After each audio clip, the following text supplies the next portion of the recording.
The night the sky turns into a mushroom, it does not begin with sound. It begins with light. A white pulse blooms on the horizon, too bright to look at, too bright to look away from, as if reality itself has blinked and forgotten to dim the switch. For a moment, there is no roar, no shatter, no screaming. Just a silent flash hanging over the city like a new, terrible sun. Then the sky starts to move. The cloud rises, slow and deliberate, a column of fire folding into a cap of boiling vapor, the classic shape you already know but have never really let yourself feel. It looks almost thoughtful, like a tired god waking up, stretching its arms through the upper atmosphere, remembering it still has this one last power left. Think about that for a second. The universe has seen stars explode and galaxies collide, and yet here, tonight, one small planet chooses to imitate that cosmic violence on purpose. Down below, the rules of existence go soft at the edges. City lights flicker and wink out, whole neighborhoods stuttering like a dying computer screen. Glass does not shatter all at once. It bends first, warping in its frames, flowing like clear water down the sides of towers and storefronts, before it finally gives up and bursts into glittering dust. Shadows stretch across highways, long and spidery, thrown by cars that will never reach their exits.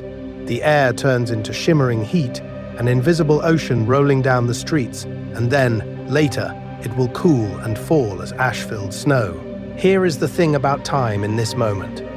It stumbles. The flash arrives first, racing ahead, painting every face in stark, overexposed white. The sound is late. It hesitates on the horizon, gathers itself, and then finally slams into the city with a pressure that feels like gravity growing hands. Windows implode. Bridges bow. Gravity presses everything down, patient and heavy, as if the whole planet is taking responsibility for what just happened. In a half-collapsed apartment, a small child clutches a toy, eyes reflecting the rising mushroom. She does not have words for nuclear war or multiverse consequences. She just has this one image burned into her timeline. A few blocks away, a man in a shop window stares at his own reflection, a crooked crown catching the last electric flicker from failing streetlights. He looks less like a king and more like someone who has just realized that every wish for progress came with a hidden cost. Inside the heart of the blast, something darker curls in on itself. Not just fire, not just radiation, but a presence, like a seed of pure extinction learning how to speak. In that specifically Adventure Time way, the bomb is not only metal and fuel, it is a door. And on the other side of that door, something very patient has been waiting. Let's start by pulling back, up through the clouds, past the shaking air, past the rising mushroom that scars the sky. From orbit, Earth is still a quiet blue marble, still turning, still pretending this is just another night. But now, there is a glowing wound on one side, a slow-burning crater etched into the dark. In this video, we're going to trace how the world walked toward this moment, step by step, and what fragile, strange life grew in its shadow afterward. From Earth to Ooo, what this timeline will gently unfold. So here is the thing. That glowing wound on the planet's surface is not the beginning of the story, and it's definitely not the end. It's the hinge, the moment where one reality closes and another, stranger one opens, like an eye waking up in the dark. In this video, we're going to walk calmly toward that hinge and then past it. We're going to trace the complete timeline of the Mushroom War, from a loud, crowded pre-war Earth full of malls and satellites and quiet nuclear tension, all the way to the soft, uncanny dawn of Ooo. And we're going to do it in a way that you can fall asleep to, drifting in and out while the universe quietly rearranges itself in the background. Let's start by laying out the eras, like chapters in a bedtime story. First, pre-war human civilization, the technology boom, the neon cities, the weapons quietly waiting under the floorboards of reality. Then the outbreak and escalation of the war itself, factions clashing, the countdown ticking, the rules of ordinary time beginning to fray. After that, the detonation of the mushroom bomb, the moment the sky blossoms into that terrible mushroom cloud and the Lich's presence seeps into existence. Think about that for a second. One flash, and the entire timeline bends. From there, we move into the immediate aftermath. Nuclear winter, ruined highways, Simon Petrikov wandering through frozen cities with a little Marceline in tow, trying to protect her while his own mind fractures under the Crown's power. Not just lore, not just backstory. A man slowly losing himself so a child can keep existing one more day. Then centuries of mutation and magic, where radiation and something older twist together, and the planet quietly reboots. Candy people rise. Vampires endure. Forests grow through the skeletons of tanks. Eventually, we reach the rise of the familiar kingdoms. The Candy Kingdom, the Ice Kingdom, the Night Sphere's influence, all the little pocket realities that make Ooo feel both cozy and haunted at the same time. Finn, the last human boy who doesn't even know he's an echo of a dead civilization. Simon, trapped as Ice King. Marceline, a living memory of the war walking through a world that has mostly forgotten it. The Mushroom War isn't just a plot device, it's the emotional spine holding all their stories in place. To reconstruct this, we're going to treat the timeline like a soft puzzle. We'll gently pull clues from background art, from offhand lines, from comics and spin-offs and alternate universes, and then set them down in order, piece by piece. No frantic theorizing, just a slow, careful assembling at the center of time, until the picture comes into focus. The pacing will be slow on purpose, long stretches of quiet narration, little waves of drama, and then space to breathe. You can fall asleep and wake up 20 minutes later, and still feel the thread in your hands.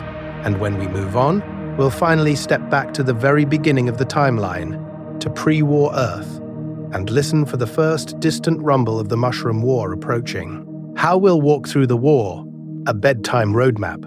So, to keep that distant rumble from turning into a confusing roar, we're going to lay out the whole war like a bedtime map. Not a battlefield chart with arrows and casualty numbers. More like a quiet travel itinerary through a dying universe, with scheduled stops for feelings and ruined playgrounds.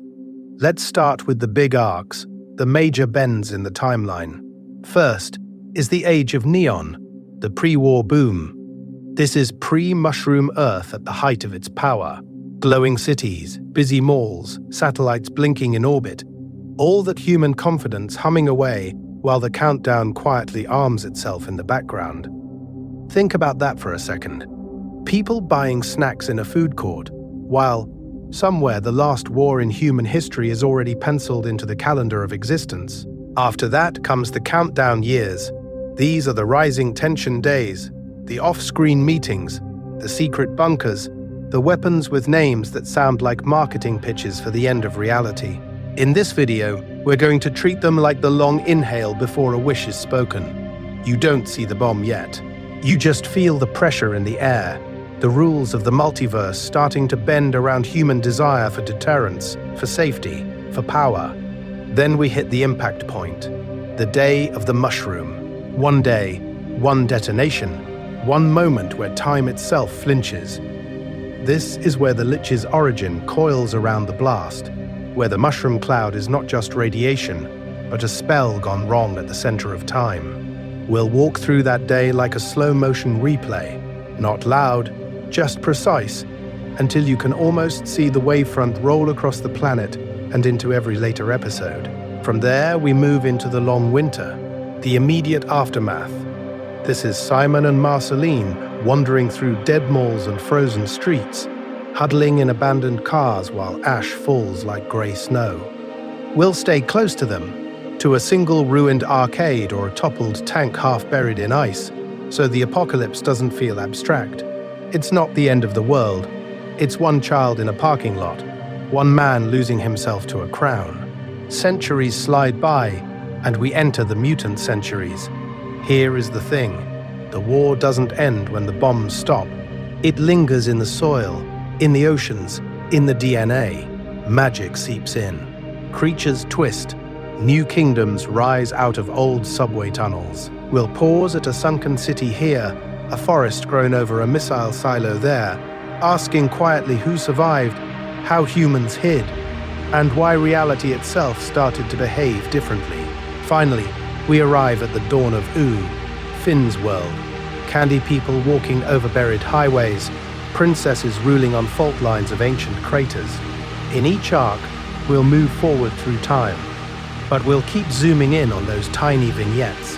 A single playground, a single crater, a single wish-shaped scar, while we untangle who actually fought this war, how canon our answers are, and where careful inference fills the gaps. And before we can watch the world end, we first have to meet that neon world standing on the edge of the countdown, pretending it will last forever. Get cozy in the crater, a gentle invitation to stay so before we let that neon world tip over the edge.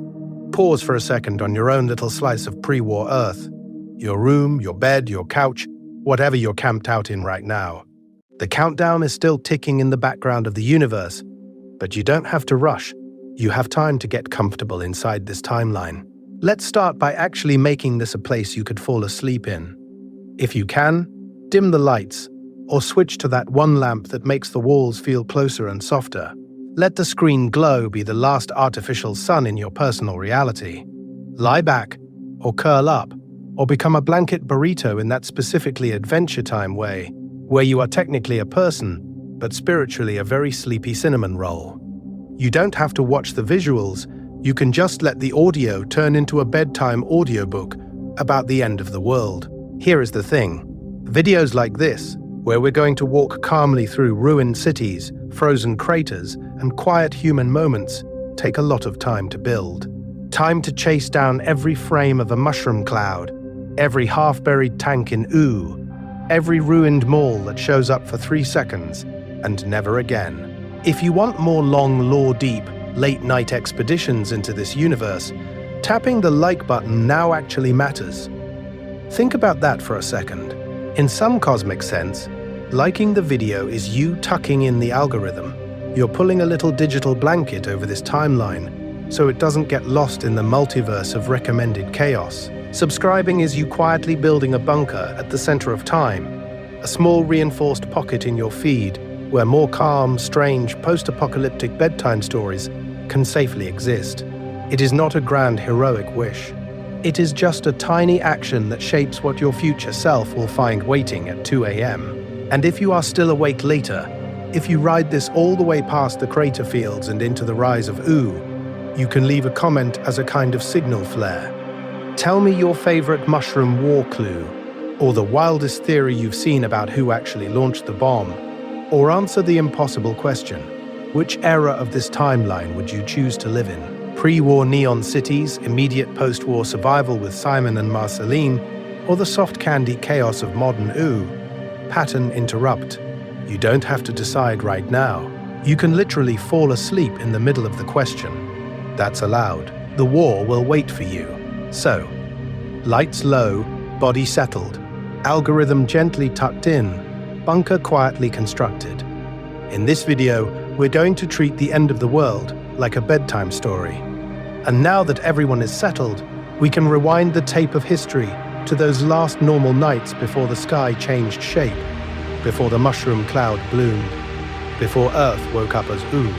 Neon nights, pre-war Earth before the countdown. So we rewind, the mushroom cloud hasn't bloomed yet. The sky is still mostly blue, or orange, or that weird sodium lamp yellow that makes everything feel like a dream you half remember. Down on the surface, pre-war Earth is humming, glowing, buzzing with electricity. Neon signs blink in and out like tired stars. Highways coil around cities in concrete spirals, packed with cars that glide more than they rattle, guided by dashboards full of quiet, blinking lights.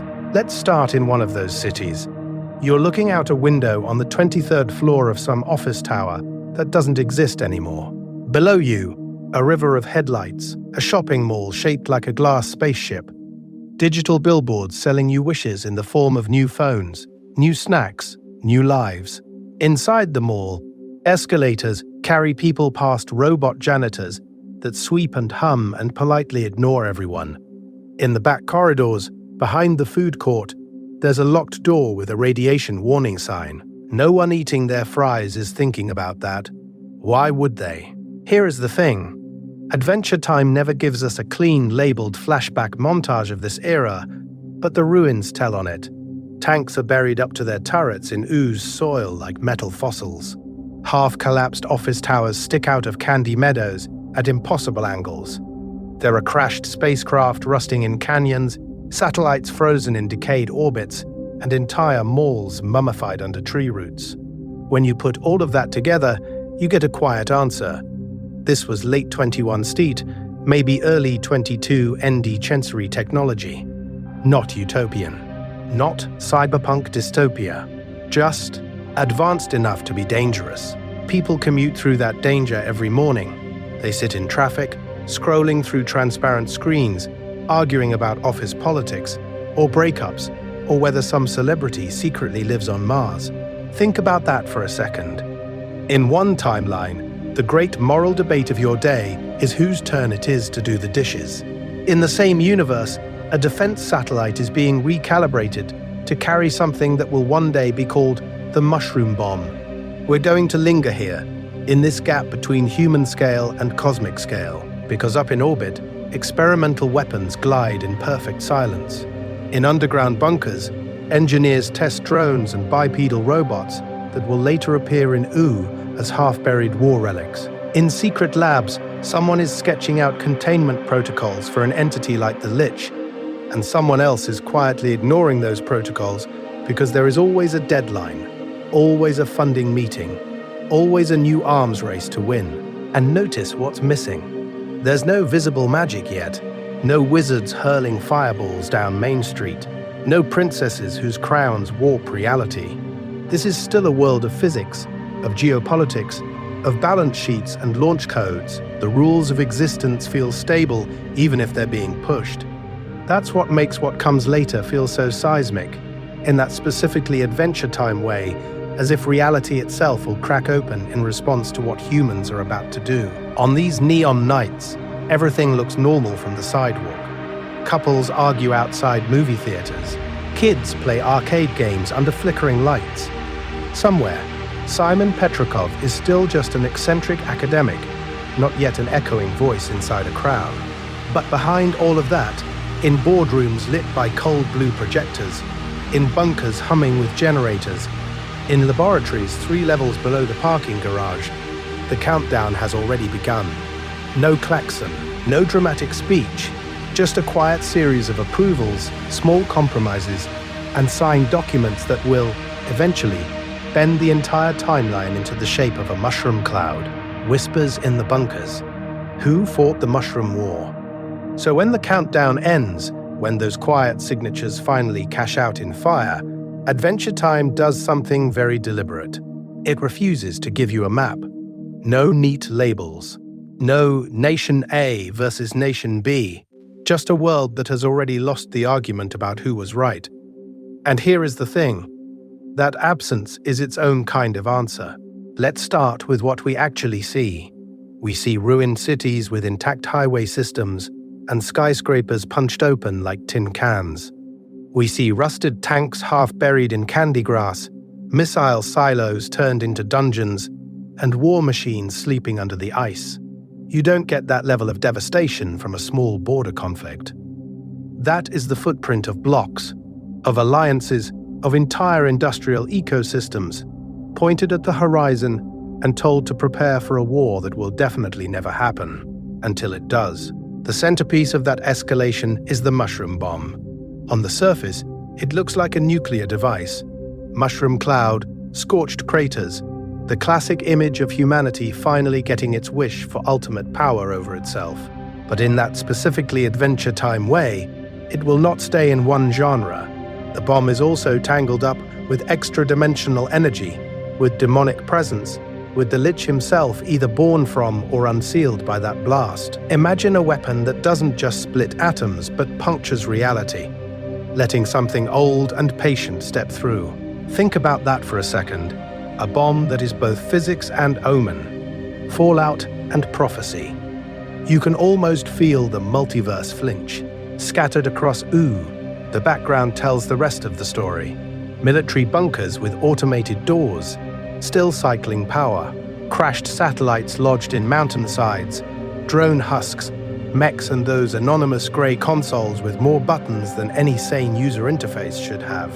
This is not a single bad afternoon. This is a prolonged arms race, decades of research projects and classified briefings, all building toward a final escalation where deterrence quietly becomes first strike and then, very briefly, nothing at all. As for the trigger, the show keeps it abstract on purpose, but you can feel the outlines. Maybe it was resource scarcity on a planet that had already eaten through its future. Maybe it was ideology, old narratives of us and them that refused to die even as technology reached the center of time with satellites and particle accelerators. Maybe it was a weapons program pushed one test too far, or an accident that nobody wanted to admit was already irreversible. We're going to stay grounded in the vibe the canon gives us. Humans pushed for more power, got it, and then discovered the fine print was written in Eldritch. In the end, the question of which flag launched the final missile matters a lot less than it feels like it should, because the mushroom bomb doesn't just delete cities, it edits the whole timeline. It warps biology, lets magic seep in, and creates the conditions for beings like the Lich to exist as more than just a whisper. The war is over almost instantly. The chain reaction it sets off in reality itself is not. And in the next part, when the Lich steps out of the crater, we'll watch the universe learn what it actually wished for. The slow countdown. Early signs the world was ending. The war is over almost instantly. The chain reaction is not. So let's start by walking backwards, very quietly into the last few years, when the countdown was already humming under the floorboards, and almost nobody wanted to hear it. On the surface, reality looks normal. Rush hour traffic, glowing billboards, people scrolling through feeds while satellites blink overhead like bored cosmic fireflies. But in the background of the evening news, you hear it. Rising tensions, border incidents, routine missile tests that leave strange lights smeared across the sky like fingerprints on the universe. A reporter smiles too hard while explaining why the increased military drills are purely precautionary. You can almost hear the script sweating. Here is the thing. Human beings are terrifyingly good at normalizing danger. Children practice shelter drills at school, hiding under desks that would evaporate in a real blast, while teachers hand out stickers afterward like it's a game. Adults joke about the big one at office parties, clinking glasses, then go home and quietly stack canned beans in the hallway closet. There is fear there. Denial, the exhausted talent of a species that has learned to live with a clock it refuses to look at directly. And as the dread rises, so does the technology. Defense grids managed by AI systems that nobody fully understands anymore, only interfaces with. Automated factories on the edge of cities, churning out weapons all night. Windows glowing like mechanical beehives. No single person signs off on the whole chain. Everyone just approves their tiny piece. The power is distributed. The responsibility is not. We're going to build a system so complex that when it finally decides to move, it feels less like a decision and more like gravity. Adventure Time keeps showing you the ruins of that world in that specifically Adventure Time way. Half-buried malls where escalators have frozen mid-step. Arcades with cabinets still humming under layers of dust. High scores locked in from players who never came back. Theme parks with rusted roller coasters. Safety bars still open, as if the riders just stepped away for a moment. Think about that for a second. Right up until the end of the timeline, people are still shopping, still playing, still making little wishes with their credit cards that tomorrow will look like today. Somewhere, a general checks a box on a screen.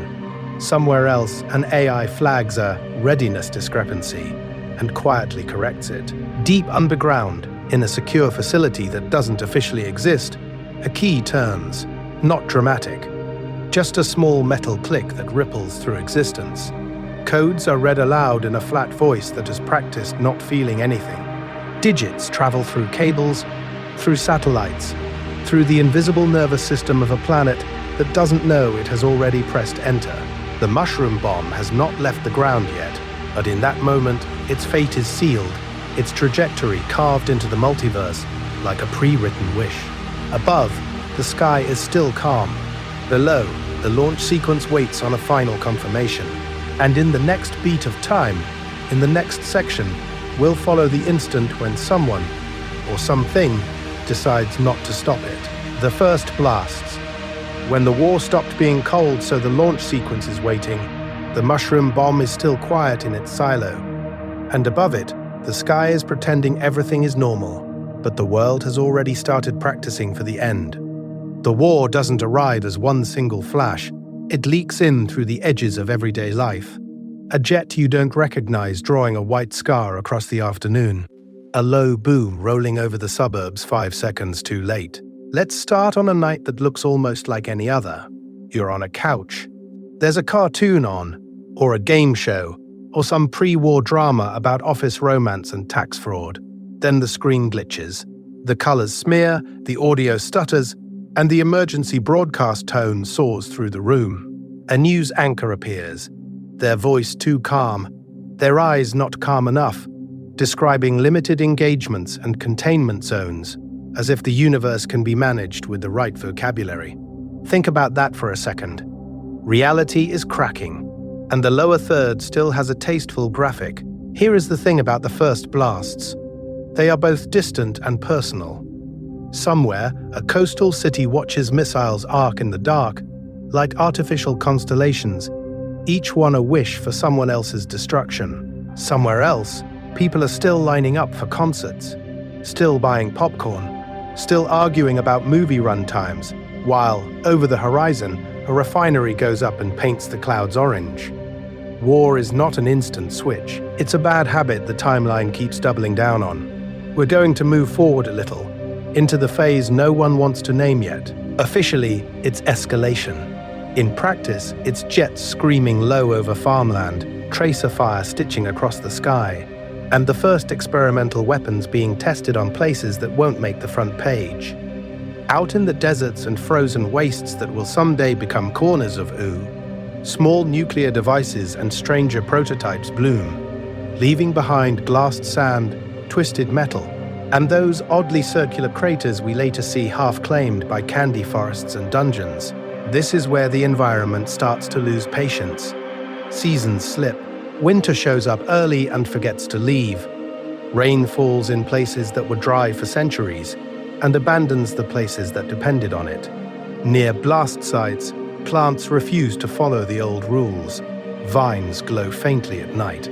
Mushrooms grow in fractal spirals. Small animals are born with too many eyes, or not enough, or an inconvenient extra tail that will, in that specifically Adventure Time way, eventually become someone's entire personality.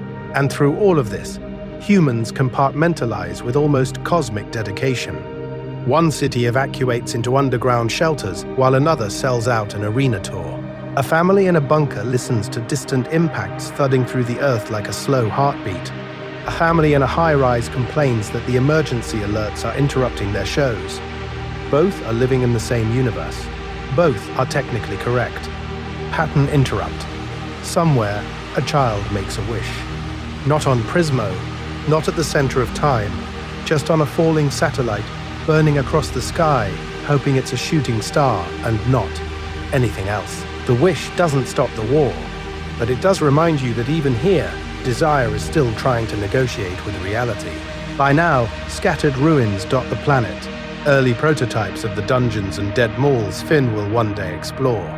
The air is thicker, the timelines are fraying, and yet all of this is still prelude. The true pivot, the single blast that will rewrite existence and carve Ooo out of Earth's corpse, is still waiting patiently in its silo, counting down in a language made of numbers and inevitability. The mushroom bomb, a weapon and a wound, and then, one night, or one afternoon that felt like midnight, the countdown reaches 0. There is no drumroll, no villain speech, just a line of numbers hitting their final value, and the mushroom bomb waking up. Let's start with the name. In our world, mushroom in a war context means one thing: that towering, boiling cloud of fire and ash, the symbol of nuclear annihilation. In Adventure Time, that image is still there, but it's wrapped around something stranger. The cloud is not just vaporized cities and pulverized concrete. It is also a birth scream, or a door opening, or both. Here is the thing. From one angle, it really is just a bomb. Deep underground, instruments in bunkers spike so hard their needles bend. Seismographs draw solid black bars. Satellites in orbit go blind as their sensors overload. Tiny metal coffins tumbling through a suddenly hostile sky. Out in the oceans, waves rise without wind, rings of pressure racing through the deep, until for a few impossible seconds, whole coastlines glow faintly, as if the sea itself is remembering the sun. But from another angle, the blast is not obeying normal rules. The light lasts too long. Shadows burn into walls at geometries that do not exist. For a heartbeat, the air looks pixelated, like the universe is buffering. You can imagine someone in a control room watching the readings and realizing too late that this is not just fission and fusion. This is something leaning in from outside the familiar timeline. Fans argue about what was inside that warhead. Maybe it was a hyper-advanced nuclear device, a final escalation built by desperate governments who had already poisoned their own atmosphere. Maybe it was a reality-tearing weapon, a deliberate attempt to punch through the multiverse and grab more power from some neighboring universe. Or, in that specifically Adventure Time way, maybe it was a fusion of science and dark magic, enriched uranium wrapped around an artifact, runes etched into alloy, a wish for victory encoded directly into the detonation, because the Lich is there. In the comics and in hints sprinkled across the show, the Lich either emerges from the bomb's energy or is unsealed by it, like a curse detonating inside a larger explosion. He is not just a byproduct, he is the metaphysical payload. The blast kills bodies. The Lich kills the idea that life is safe. Think about that for a second. One weapon, two apocalypses, one physical, one spiritual. So when the mushroom bomb goes off, it is not only a crater, it is a wound in time, a rip that never fully closes, echoing forward into every era of Ooo we're going to visit next. The warped magic, the strange mutations, the way reality in Ooo feels slightly off-center of time, all of it traces back to this single impossible bloom in the sky, still unfolding, very slowly across the centuries. The first minutes after, fire, silence, and falling ash.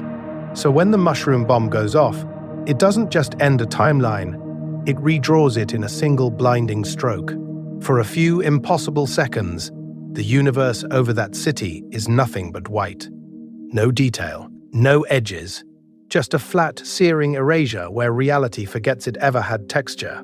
Then, edges crawl back in, or what's left of them. Buildings that were once towers are now negative photographs of themselves, erased into clean-cut outlines, foundations sheared away as if some precise cosmic hand took a ruler to the skyline. On surviving walls, there are shadows with no owners, human silhouettes burned into concrete frozen mid-step, mid-wave, mid-life. Streets that carried cars and arguments and late-night walks have been flash-melted into glassy plains, rippled like a frozen ocean, reflecting that bruised, collapsing sky. Let's start with the sound, because here is the thing. Your ears understand the bomb before your eyes do. First, there is the roar. It is not thunder. It is not even a scream. It is the sound of air being told it no longer has rights, shoved outward faster than thought, scraping along buildings and bones with the blunt power of a wish gone wrong. Windows don't just shatter, they disintegrate into dust that rides the shockwave. And then, almost as quickly, comes the quiet. Not peace, just absence. Dust and ash hang so thick that they eat the echoes, turning the city into a padded room. You hear your own heartbeat, louder than the world. Somewhere far away, a siren tries to remember how to sound brave. Somewhere closer, there is the small, persistent crackle of fires finding new things to eat. Paper, wood, old photographs. The last polite evidence that this was once an ordinary place. Under all of that, there are the people who didn't vanish. Not many. In basements where pipes scream and then go silent, someone blinks in the dark, throat full of plaster. In subway tunnels, the lights go out in a stuttering sequence, and survivors sit in the red emergency glow listening to the tunnel breathe dust. In improvised shelters, a parking garage, a stairwell, a bathroom with no windows, humans open doors onto a world that no longer believes in familiar shapes. Think about that for a second. You go in for cover from a war, and you come out into the prologue of Ooo. We're going to follow a few of them, conceptually, as they stagger through this new landscape. Not yet Simon and Marceline, not yet the named heroes of this timeline, but people whose footprints will be buried under centuries of magic and candy and cosmic nonsense. Right now, they are just eyes watering in the dust, lungs arguing with the air, trying to understand why the horizon looks wrong. Because here is the other thing. The damage is not only on the surface. Deep beneath the crater, under the glass and the fused rock and the liquefied memories of a city, something ancient and hateful is waking up. The Lich is not yet a skeleton in a robe, not yet a familiar villain with a voice you recognize. He is pressure. He is intent. He is the focused, patient desire of the bomb itself, coalescing where reality has been punched thin. In that specifically Adventure Time way, the weapon grows a soul. Up above, the sky finally remembers how to be a color.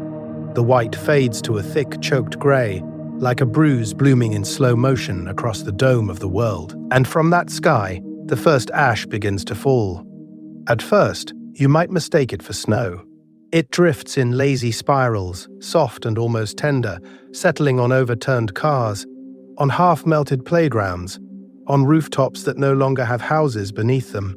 Each flake is a sentence from a life that just ended, rewritten as dust. There is a strange politeness to it, as if the world is tucking itself in, pulling a thin ashen blanket over its own self-inflicted wound. The ash smooths the sharp edges, hides the outlines of what was lost, blurs the glassy streets into pale rivers. It is quiet enough now that you can hear it landing. Tiny impacts, a soft, constant whisper. And under that whisper, unnoticed by the coughing survivors and the distant dying sirens, the wound in time keeps widening. The crater is cooling, but the rules are not. Reality there is different now, permanently off-center of time, and something down in the dark is learning how to move. The first ash has barely finished falling when the world, very gently, begins to mutate. Nuclear winter. When the sun forgot the world doesn't explode and then politely move on. It lingers. It sulks. It holds its breath. After the flash, after the roar, after the crater begins to cool, the sky itself starts to change its mind about the planet underneath it. Here is the thing. A nuclear winter is not really about the cold, not at first. It's about the air turning into a memory of fire. The bomb throws dust, ash, and black soot so high that it reaches the upper atmosphere and just stays there spread thin across the planet like a dark filter over a camera lens. Sunlight still exists. It just can't quite land. The universe keeps beaming energy at Earth, but the world for a while refuses delivery. So the temperatures fall, not all at once, not in a dramatic cartoon drop, but gradually, season by season, like the planet is slowly exhaling its last warm breath and then forgetting how to inhale again. Weather patterns twist out of their old habits. Rains come late or not at all. Winds carry the ash around and around. Years pass, and the sky keeps that pale, washed-out color you see in Simon and young Marceline's flashbacks. That almost color that looks like someone turned the brightness down on reality. We're going to follow them there in a minute. But first, think about that for a second. The show gives you this bright, candy-coated multiverse, and then quietly anchors it to one of the bleakest scenarios in real-world science. In that specifically Adventure Time way, the apocalypse is both cosmic metaphor and very literal climate disaster. On the ground, it looks like this. Highways frozen in place, lines of abandoned cars leading into snow-filled tunnels, collapsed buildings with icicles growing where office plants used to be. A playground half buried in drifts, swings creaking in a wind that doesn't remember summer. Simon and Marceline trudging through it, tiny figures against huge white ruins, moving through a timeline where the seasons have stopped making sense. Summers feel like late autumn. Autumn feels like an early grave. Crops fail because the growing season is too short, the light too weak, the soil too poisoned. Animals migrate until there is nowhere warmer to go, or they just lie down in the snow and do not get up again. Survivors wrap themselves in whatever they can find and learn new rules for existence. How to burn broken furniture for heat, how to read the sky for storms, how to live in a world that is always a little too cold and a little too dim. And under that dimness, something else is happening. A weakened planet is a leaky planet. With the climate shattered and the old balance gone, strange energies have more room to breathe. Radiation from the bomb, the corrupt will of the Lich, fractures in reality itself, all of it seeps slowly into the cracks of this frozen earth. Power leaks in from other realms. Magic germinates in the permafrost. The center of time has been nudged, and the universe does not fully snap it back. Then the camera mercifully shrinks. No more cosmic perspective, just a ruined convenience store. Shelves knocked over, labels faded, glass doors blown out so long ago that snow now drifts lazily across the tile. A man in a tattered coat kneels by a little girl, hands shaking slightly as he works open a dented can of beans, scavenged from a half-collapsed aisle. They sit together on a discarded rug, backs against a cracked refrigerator, sharing cold beans with a bent spoon as flakes drift through the broken ceiling. No music, just the soft tap of snow on metal, the distant hush of wind moving through empty streets. The world outside is ending in slow motion, but in this tiny pocket of warmth and hunger and quiet conversation, Simon and Marceline's story finally begins to take center stage. Simon and Marceline, two shadows in the snow, so when they finish those cold beans, when the spoon scrapes the metal just one last time, they have to stand up and walk out into the white. There is no dramatic decision, no quest, just two shadows in the snow, leaving a dead apartment behind, stepping into a city that has already fallen out of reality and into memory. Let's start with Simon finding her, because that is the quiet epicenter of this whole timeline. A ruined city, half erased by ash and frost, windows blown out, streetlights leaning like exhausted giants. And in the middle of it, a little girl in a red hoodie, alone beside a toppled vending machine, clutching Hambo like it's the last wish she has left in the universe. Simon is already shivering in ways that have nothing to do with the cold. The crown whispers along the edges of his thoughts, offering power, offering safety, offering an end to fear if he'll just let it all the way in. Here is the thing. He doesn't. Not yet. Instead, he kneels. He talks softly. He offers soup and bad jokes and a scarf that doesn't really help. He is a man being pulled toward madness who still insists on being gentle, which in that world is almost a form of rebellion. Think about that for a second. In a landscape designed by the Mushroom War to reward brutality, Simon's main weapon is bedside manner. As they travel, the timeline around them becomes a moving museum of the immediate aftermath. Abandoned cars half buried in snow, doors left open mid-escape, skyscrapers tilted against each other like broken teeth, looted convenience stores where the only things left are greeting cards and expired lottery tickets from a universe that no longer exists.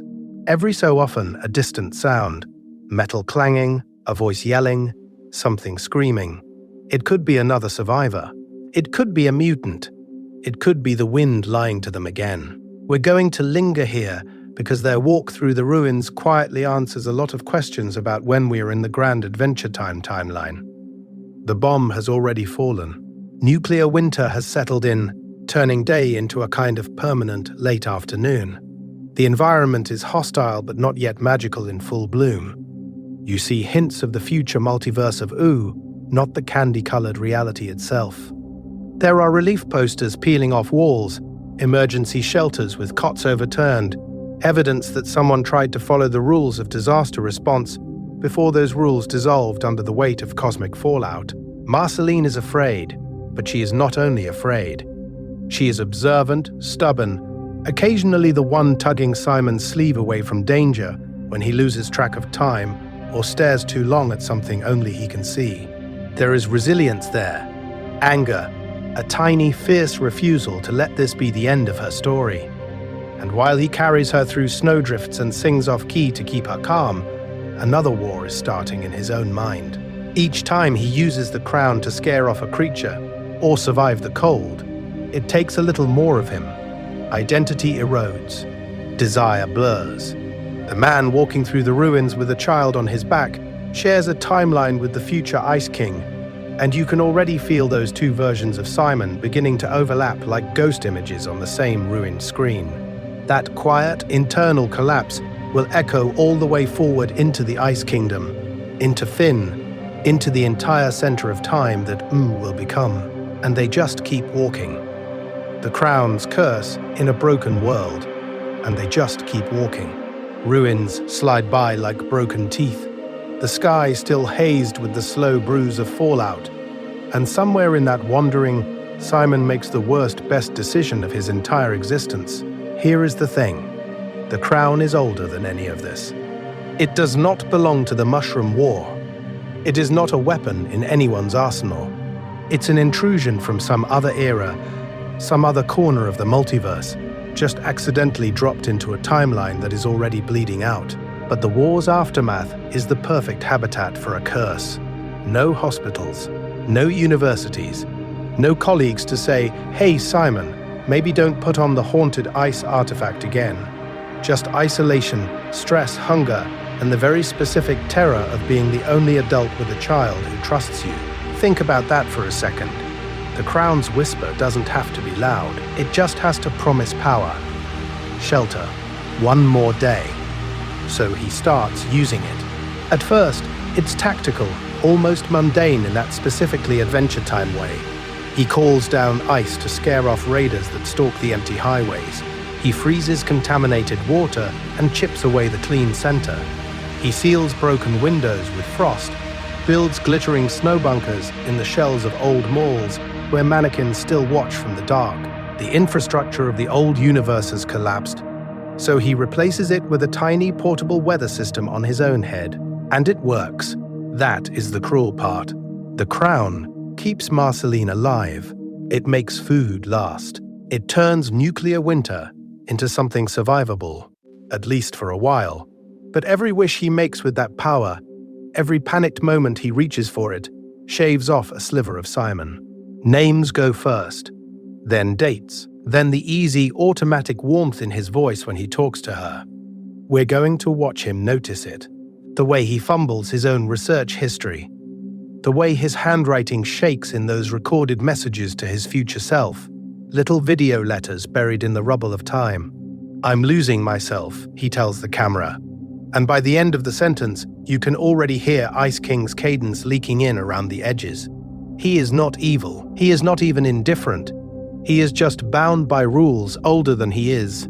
This is the Mushroom War's real echo, a brilliant human mind broken by a tool of power, mirroring how humanity as a whole broke its world with the mushroom bomb. One man, one crown, one planet, one bomb. Same pattern. Desire, escalation, devastation. Eventually, the overlap completes. Simon becomes more Ice King than man, a walking glacier of misfired neurons and frozen grief. In one of the quietest apocalypses in the entire timeline, he sets Marceline down, tucks a teddy bear into her arms, hums a song that's already slipping from his memory, and then turns away. No speech, no cosmic revelation, just a blue silhouette shrinking into the snow as the cold world keeps turning without him. And the really chilling part, the universe is not done with that crown yet. Human survivors, bunkers, boats, and fading cities. And the really chilling part, the universe is not done with that crown yet. While Simon is walking away into the snow, while Marceline clutches a teddy bear in a dead mall, the rest of humanity is making a different kind of wish. Not for power or immortality, but just to see another sunrise. Let's start underground, because of course there are bunkers. Concrete cocoons packed with dehydrated meals, flickering monitors, and old-world rules printed on laminated cards. Some of these are military vaults, some are luxury shelters for the rich. Some are just basements that people overbuilt because they were afraid of the wrong apocalypse and accidentally prepared for the right one. Here is the thing. In the short term, these people win. They have air filters. They have canned peaches. They have working light switches in a world where the sky itself has turned to static. But time is not on their side. Generators run out. Replacement parts corrode. The power grid above them collapses in slow motion, city by city, until the center of time for human civilization is no longer Times Square. It's a single humming fluorescent tube in a forgotten shelter. Think about that for a second. Entire skylines go dark, and somewhere, one buzzing light is the last artificial star. On the surface, the cities begin their long exhale. Without maintenance, skyscrapers become vertical forests, their glass eyes punched out, their steel bones wrapped in vines, and, in that specifically Adventure Time way, creeping candy growths that treat rebar like a trellis. Highways crack, then buckle, then vanish under moss, weird mushrooms, and the slow, insistent desire of nature and mutation to reclaim straight lines. A crashed tank becomes a planter. A satellite dish fills with rainwater and tadpoles. Not everyone hides below. We're going to see. Remote islands, forgotten fishing villages, and rusting cargo ships become lifeboats on a poisoned ocean. You can imagine a handful of families on a trawler, trading canned beans for Geiger counters, watching green auroras ripple where the bomb tore reality. Somewhere, a submarine crew just keeps doing the mission, circling the drowned continents, listening to static where command used to be. And above even that, maybe a space station stays in orbit for a few extra years, its crew watching the multiverse of storm fronts and fallout patterns drift across the planet like a slow, lethal screensaver. The show leaves fingerprints of all this. Human tribes tucked into isolated valleys, the humans huddled in their domed city under the sea, random still-functioning relics, a video game console that boots, a pre-war vehicle that somehow still runs, the occasional organized group with matching uniforms or a working radio, implying that for a while there were still schedules, still meetings, still minutes being taken as the world ended. And then the generations start to turn. First-generation survivors remember traffic lights, concerts, the taste of unmutated fruit. Second-generation kids grow up in ruins, playing tag in empty malls and sleeping in train cars frozen on tracks that lead nowhere. By the third generation, the old world is a bedtime story that no one fully believes. Earth, before the Mushroom War, becomes a rumor about a previous level of the game, a half-remembered wish for a reality no one has actually seen.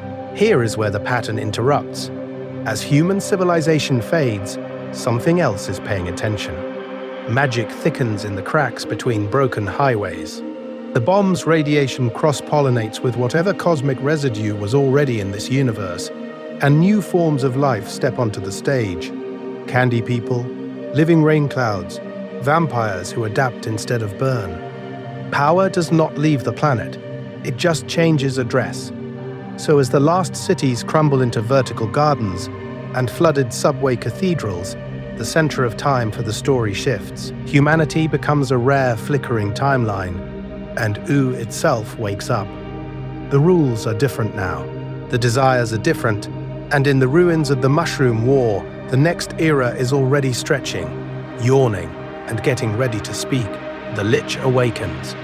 Evil born from a mushroom cloud, and in those ruins, in that long radioactive exhale after the last siren goes quiet, something else wakes up. Let's start with the crater. Canon keeps circling it like a bad dream. The mushroom bomb, the weapon that doesn't just end a war, it edits the planet. Some versions tell you the Lich was already bound inside that warhead, a demonic payload woven into circuitry and uranium. Other hints imply he is what happens when hatred, radiation, and apocalyptic intent are given permission to take on a spine. Either way, here is the thing. The Lich and the bomb are not separate events. They are the same sentence, written in two different alphabets. Picture the blast as more than heat, more than light, a column of reality punched upward, atoms screaming, time itself briefly too shocked to move. In the heart of that mushroom cloud, where matter forgets its own name, something begins to coalesce. Ash and glass fuse into vertebrae. Rebar and bone knit together, slow and deliberate, as if the universe is reluctantly assembling its own prosecutor. A skull condenses from dust and shrapnel. Two green suns open where eyes should be, burning with nuclear afterglow and very old malice. He stands in the center of the crater as the firestorm dies, a silhouette carved out of absence. Not alive. Not dead, just an argument against existence that learned how to walk. Think about that for a second. The bomb kills almost everything, and then leaves behind a creature whose only desire is to finish the job. It is the war's last wish, granted in bone and flame. Even when he isn't on screen, he is in the air. His presence radiates the way fallout does, invisible but cumulative. Forests twist into carnivorous architecture. Magic, already seeping back into the wounded earth, gets pulled off course, warped toward entropy. Necromancy feels easier.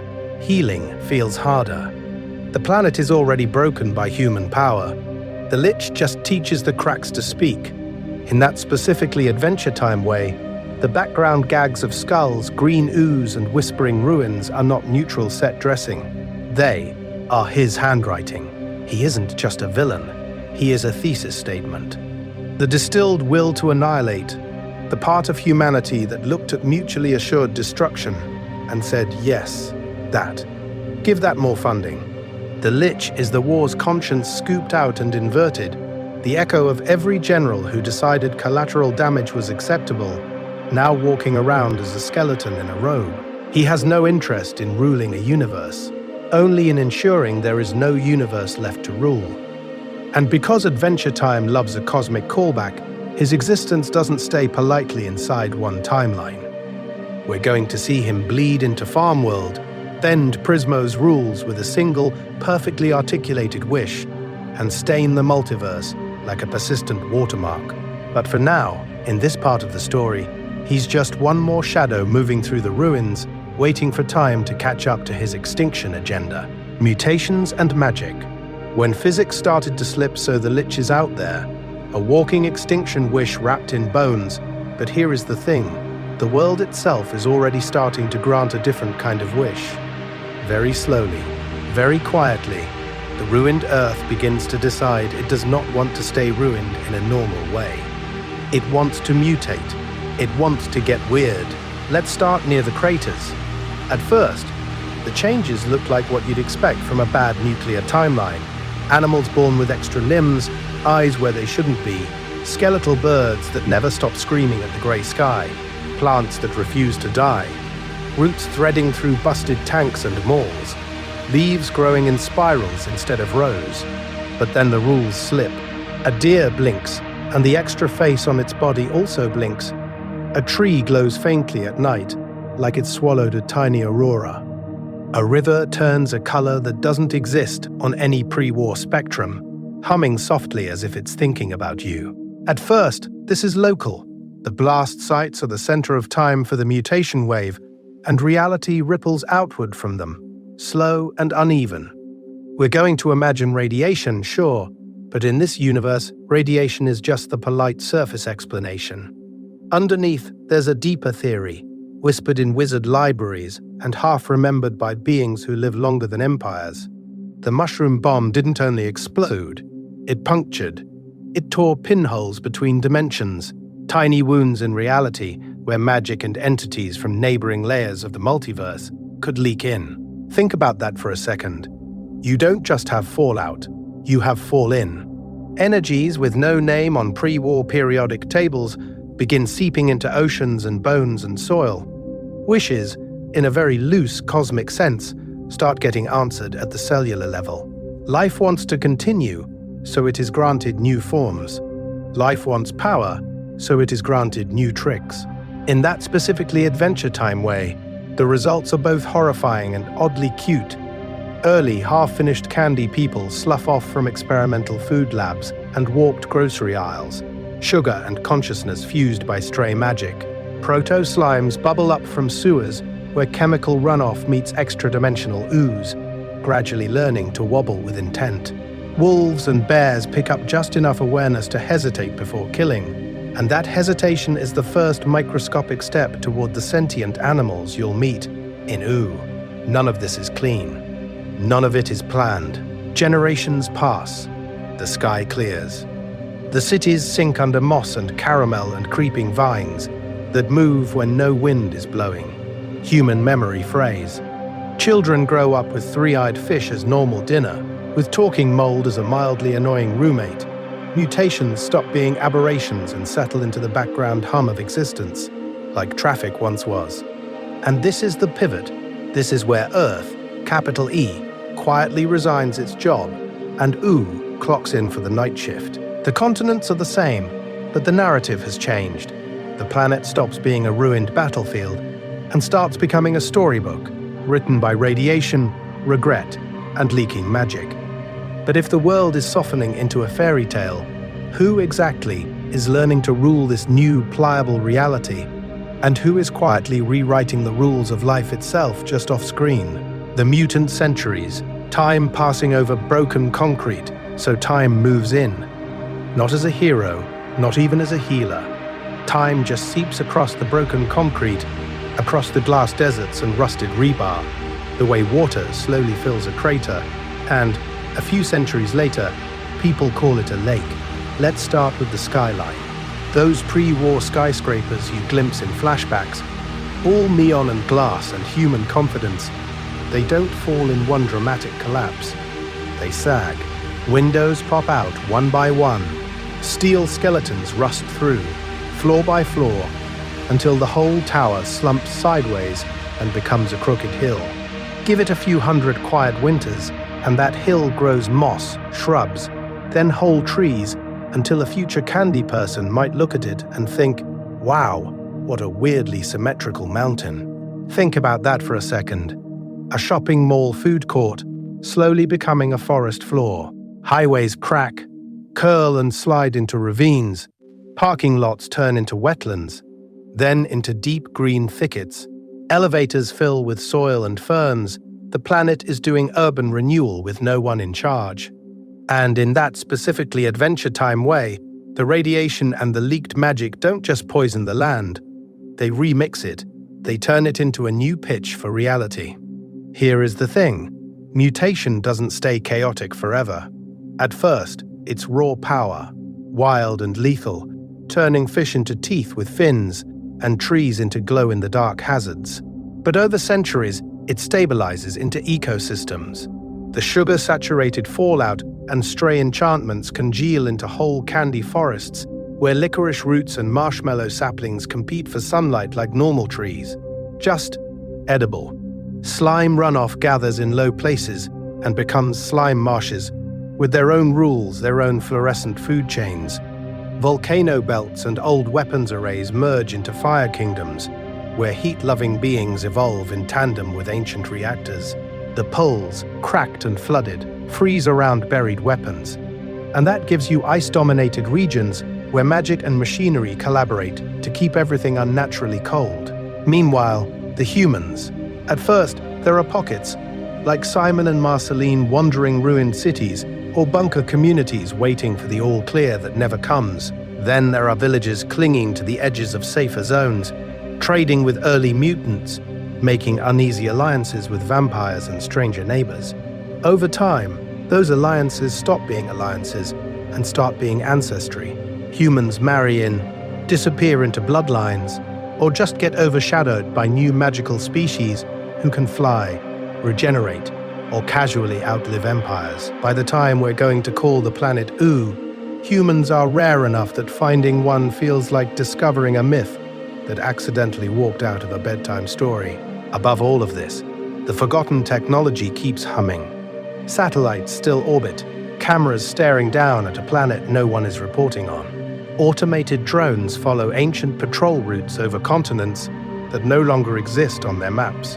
Deep in the crust, bunkers stay sealed, their doors welded shut by fear and protocol. Some hold sleeping families. Some hold weapons. Some hold experiments. Those rooms become tiny, pressurized pockets of old reality, drifting through a new multiverse of candy and slime. And here is the quiet joke the universe plays. By the time Finn is running across the grass, the Mushroom War is as distant to him as the Bronze Age is to you. It's legend. It's a vague catastrophe with a funny name. Yet every hill he climbs might be a collapsed skyscraper. Every dungeon might be a data center. Every wish for adventure he makes is granted on a timeline that was shattered and rewoven long before he was born. We wake up in Ooo, but the planet never stopped dreaming about the war. The fingerprints are on everything. The question is, who, in this new fairy tale reality, actually remembers the hand that left them? From ruins to realms, the first kingdoms of Ooo. So when you zoom out from Finn jumping over pits and poking weird dungeons, you start to see something quieter in the background. Borders, flags, guard towers made of gumdrops and lava. The war shattered the old map, but it didn't erase the basic desire to draw lines on it again. Here is the thing. Even in a world where reality has been microwaved and re-enchanted, people still want to know where home begins and ends. Let's start with the Candy Kingdom, because it feels the least like it should exist after a nuclear apocalypse, and yet, in that specifically Adventure Time way, it makes perfect sense. Imagine, in the last days before the mushroom bomb, a lab somewhere under a city, a biotech project, a magical confectionery experiment. The wish was simple: create harmless, obedient, non-threatening life, maybe to comfort survivors or to sell to children. Then the bomb hits, magic floods in, and the petri dishes keep walking. Over centuries, those sentient sugar experiments don't just survive, they organize. Walls of hardened caramel, jelly bean militias, a monarchy literally engineered to be sweet and safe because the world outside is anything but.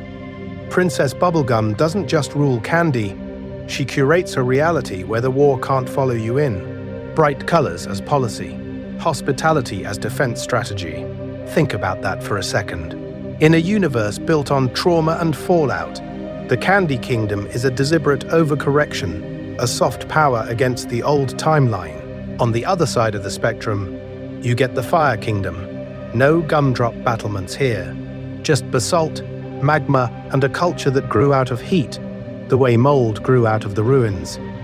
Picture a region already sitting on volcanic veins when the mushroom cloud goes up. Radiation, elemental magic, and geological fury all meeting at the center of time of that blast. Whatever was there, humans, spirits, experimental reactors, melts together into fire elementals with tempers to match their thermal output. They don't build a cozy refuge from danger, they become the danger, then learn to live with themselves. And scattered across the multiverse of post-war biomes, the other elemental realms crystallize. The Ice Kingdom rising where the nuclear winter never really ended, with magic concentrating in one lonely crown. Slime domains bubbling up in irradiated swamps where nothing should live, so of course everything does. Air, candy, fire, slime, ice. Each kingdom a localized answer to the same cosmic question. After the rules break, what new rules will we live by? We're going to see that these are not nations in the old human sense. They're trauma responses with banners. Communities banding together for protection, for resources, for identity, building little pockets of stable existence inside a planet that keeps remembering it once exploded. And somewhere far from these loud, glowing realms, one aging human named Minerva will eventually look at this chaotic patchwork and decide to do something very different. She will not build a kingdom, she will build a hidden enclave. But that arrives later on our timeline, and we're not quite ready to go there yet.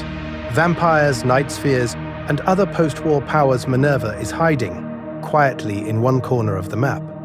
But out in the wider ruins, something much older than the Mushroom War is waking up and stretching its legs. The bomb shattered nations and melted borders, but it also cracked the glass between realities, and all the hungry eyes that had been pressed against that glass for millennia suddenly got a better view. Let's start with the vampires, because they are the most old-fashioned monsters in the room. The show hints that a lot of them predate the war entirely. They're not a byproduct of radiation, they're a pre-existing condition of the universe. They were already haunting the dark edges of human cities, already treating time like an all-you-can-eat buffet. Here is the thing. When the Mushroom War hits, they don't need to adapt to chaos. They are the chaos that survives. In the immediate aftermath, when Simon and a tiny Marceline are walking through malls full of broken glass and abandoned toys, you're seeing the perfect feeding ground for those older predators. No police, no hospitals, no functioning sunlight schedule once the ash clouds roll in. Predators thrive when the rules collapse, and in that specifically Adventure Time way, the predators are also weirdly bureaucratic. The Vampire King has his own hierarchy, his own sense of order, layered over the rubble of human law. Fast forward along the timeline, and you get Marceline's later role as Vampire Queen. She is not ruling a nation-state, she is curating a problem. One powerful being, emotionally exhausted, wandering a landscape of scattered monsters, hungry ghosts, and half-feral mutants left over from both magic and fallout. She hunts down the other vampires and absorbs their power. But the real project is stranger. She is trying to impose a personal, emotional boundary on a world where fear has become a renewable resource. Parallel to that, the Nightosphere is getting louder. The mushroom bomb doesn't just break buildings, it dents reality. It makes the borders between dimensions more porous, more negotiable. Hunson Abadir, this cosmic tax auditor of souls, can reach in more easily, leave doors half open, let demonic influence leak into Ooo like a slow gas. His realm, and others like it, stop feeling like distant hells and start feeling like neighboring countries with very bad immigration policies. Think about that for a second. Human institutions crumble, and the power vacuum doesn't stay empty. It gets filled by whoever can wield magic, fear, elemental control, or just a really committed aesthetic. The Flame Kingdom rises out of geothermal scars. The Candy Kingdom grows in the shadow of ruined skyscrapers. The Ice Kingdom freezes over old oceans. Reality is still Earth, but the balance of power has slipped sideways into the multiverse. By the time Finn is born, the main players on the board are no longer human nations. They are magical kingdoms, immortal monsters, and a handful of stubborn human enclaves hiding in bunkers, islands, and digital vaults. The center of time for this little planet has moved. And somewhere, one of those hidden human projects is about to overcorrect for all this chaos in a very specific, very clinical way. The Last Human Pockets. Islands and underground dreams, one of those projects is not a bomb, or a crown, or a cosmic wish. It's a fence. A very elaborate fence made of seawater, firewalls, and medical charts. Here is the thing. When the world ends, some humans don't dream bigger. They dream smaller, cleaner. They dream of an island where nothing unpredictable ever happens again. Let's start with the idea of human islands. Not just land surrounded by water, but reality surrounded by rules. Remote, carefully controlled environments where air is filtered, genes are screened, and every cough is logged in a database. In the wider universe, magic is leaking out of every crater, but here, syringes and server racks are the last line between a fragile population and the chaos of Ooo. Think about that for a second. The same species that once painted the sky with mushroom clouds is now terrified of pollen. Minerva Campbell's island is the polished endpoint of that fear. We're going to place it late on the Mushroom War timeline, many generations after the blast, but still carrying the war in its bones.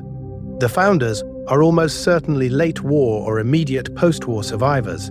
Doctors, engineers, systems people who had access to advanced tech, clean power, and medical knowledge while the surface fell apart. They do what humans always do when they feel the universe slipping. They build a smaller universe they can actually manage.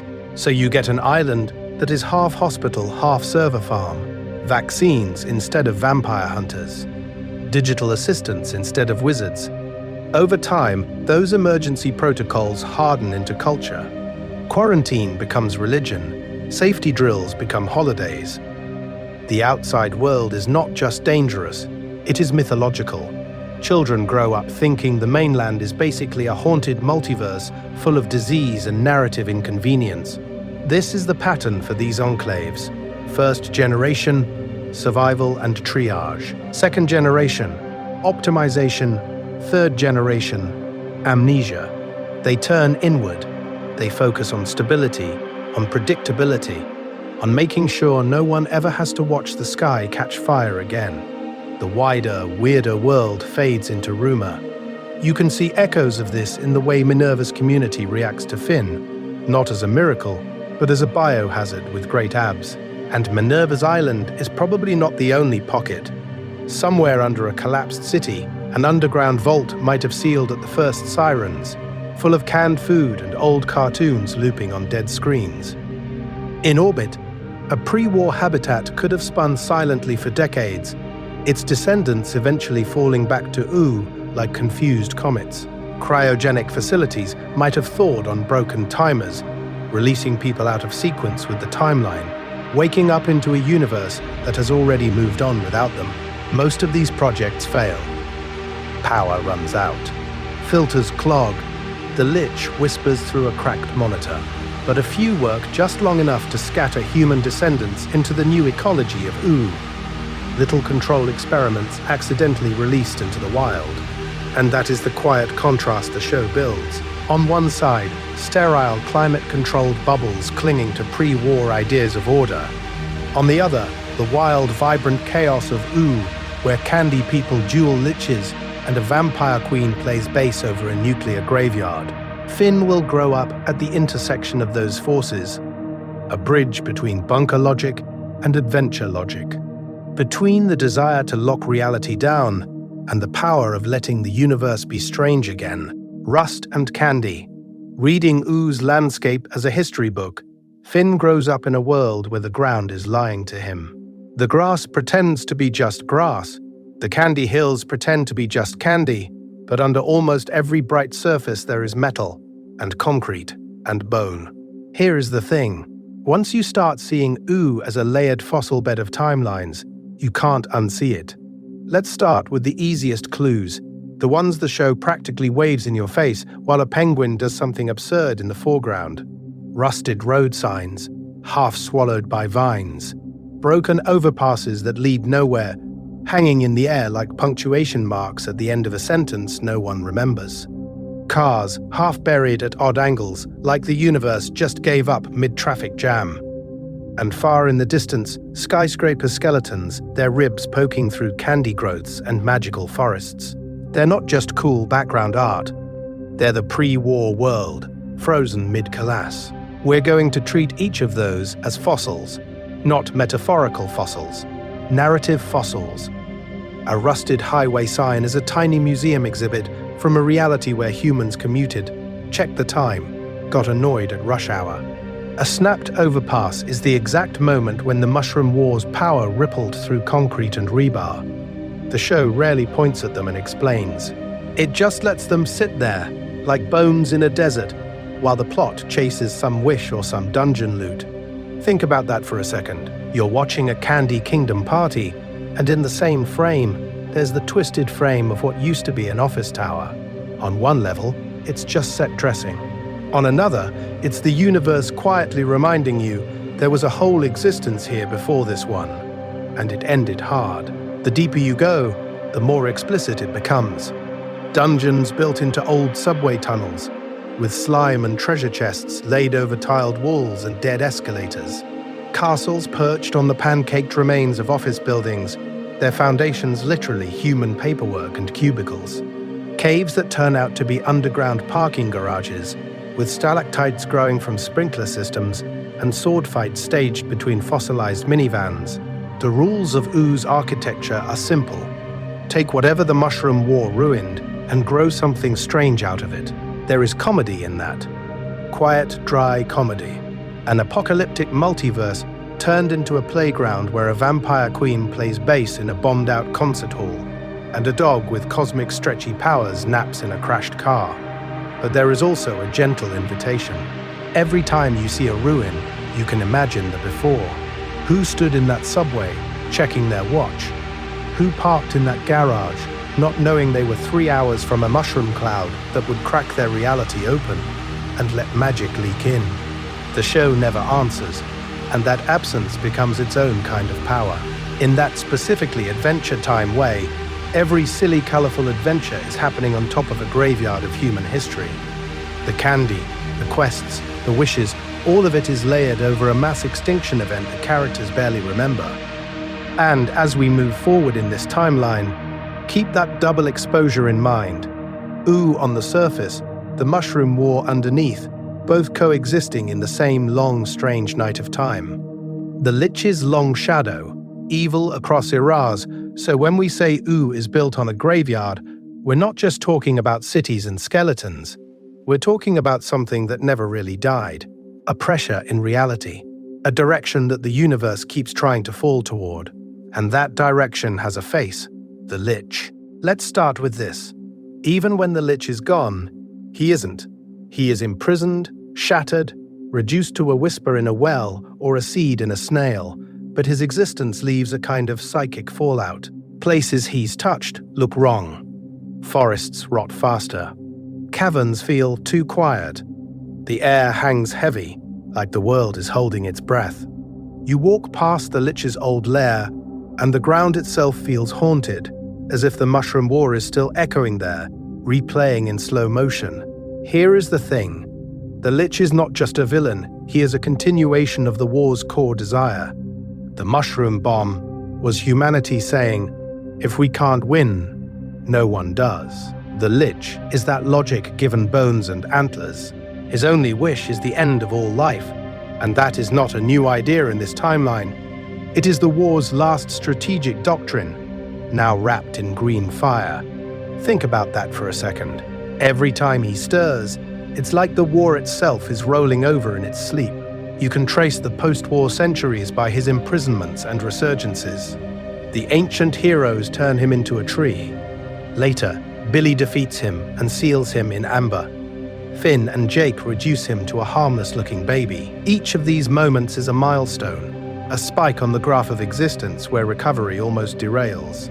The world is slowly healing, mutations stabilizing, magic settling, new societies forming, and then the Lich wakes up in a cave or a fortress or a nursery, and the universe remembers that annihilation is still on the table. And notice where his power concentrates. It's never just in a random swamp. It's in the ruins of pre-war bunkers, near crashed satellites. At the site of the mushroom bomb itself, his birth is literally tied to that explosion, that single act of catastrophic human power. The same technological arrogance that built a weapon to rewrite the planet seems to have punched a hole in reality large enough for the Lich to leak through. Magic grows wild after the blast, but his magic is different. It feels like radiation that learned how to hate. In that specifically Adventure Time way, the Lich keeps intersecting with old machines and secret facilities, as if the multiverse is quietly admitting that you don't get to separate science from evil skeleton wizard that easily. The bomb, the laboratories, the wish for mutual destruction, they're all the same narrative impulse wearing different outfits. And we're going to see that impulse go even wider, because eventually the Lich's path will collide with alternate timelines, with cosmic wish-granting, with the center of time itself. But for now, in this part of the story, he just waits in the dark, the Mushroom War's sharpest afterimage, biding his time for a wish that might actually work. Finn's error, a boy growing up on a battlefield's bones, so while the Lich waits in the dark, the world he wants to end is doing something very rude and very beautiful. It's moving on. Let's start with the version of Earth that actually grows up on top of those bones. Finn's Ooo. If you drop into it with him, you don't land in a wasteland. You land in a neighborhood. Candy people arguing about bake sales. Talking animals running tiny kingdoms. A stretchy magic dog making bacon pancakes like that is just a normal use of cosmic power. The ruins are there. Bunkers, broken highways, rusted tanks. but their background, like old trees or weirdly shaped hills. Here is the thing. For Finn, that's not post-apocalyptic wreckage. That's just the scenery of his childhood. When he and Jake hike over a shattered freeway, he's not thinking about nuclear escalation or military logistics. He's thinking, wow, this is a great place to sword fight a Cyclops. A pre-war mall half buried in grass is not a museum of human failure. It's a dungeon, with loot and maybe a cursed sandwich. So the Mushroom War for him is distant history if it's known at all. A rumor, a spooky phrase. He doesn't grow up thinking of himself as a survivor at the tail end of a devastated timeline. He's just a kid who wants to do the right thing, who wakes up in a treehouse, looks out over a candy kingdom, and feels that uncomplicated desire to be a hero. Think about that for a second.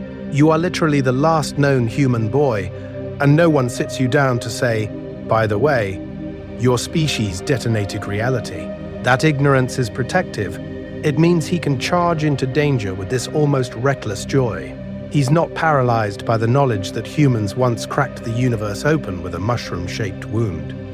But it's also tragic, because he is cut off from his own story, from Simon and Marceline huddling in ruined cities, from the exact moment the bomb spat the Lich into existence.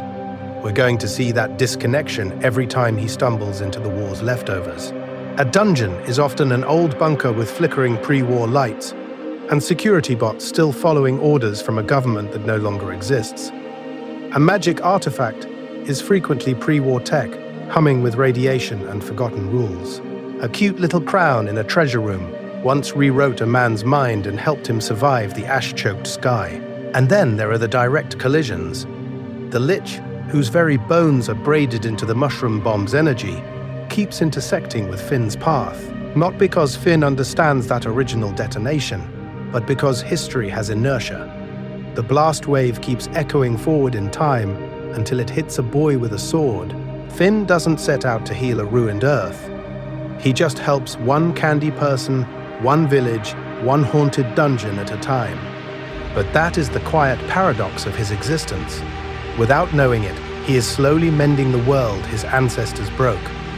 One small, earnest quest at a time, turning a post-war scar into an actual place you could live. And somewhere, buried even deeper than the bunkers, the truth about that war is still waiting for him. Farm World, the timeline where the bomb never fell, at first. And now we tilt the camera just a little, away from the ruins of Ooo, and toward a world that almost made it. A world where the countdown stalled at 1 second, where the sirens wailed, the missile flew, and then reality itself reached in and quietly pressed pause. This is Farm World, an entire alternate timeline born from a single weaponized desire. The Lich's wish for the extinction of all life, and then Finn's counter-wish that the mushroom bomb never went off. Here is the thing. Prismo doesn't erase the bomb, or the war, or the human capacity to build horrors. He just edits one moment, one detonation, at the center of time. So in Farm World, the missile never blooms into that cosmic mushroom of fire. The sky never peels back. Magic never floods in through the cracks.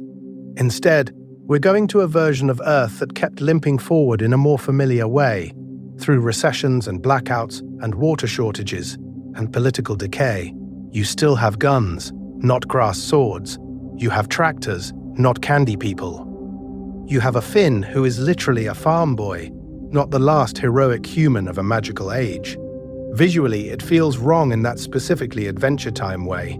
The cities are still there, but they are crumbling instead of vaporized. Highways sag. Billboards fade. You see rusted tanks on hillsides that never quite fired their final shots. Human towns huddle around generators and wells instead of wizard towers.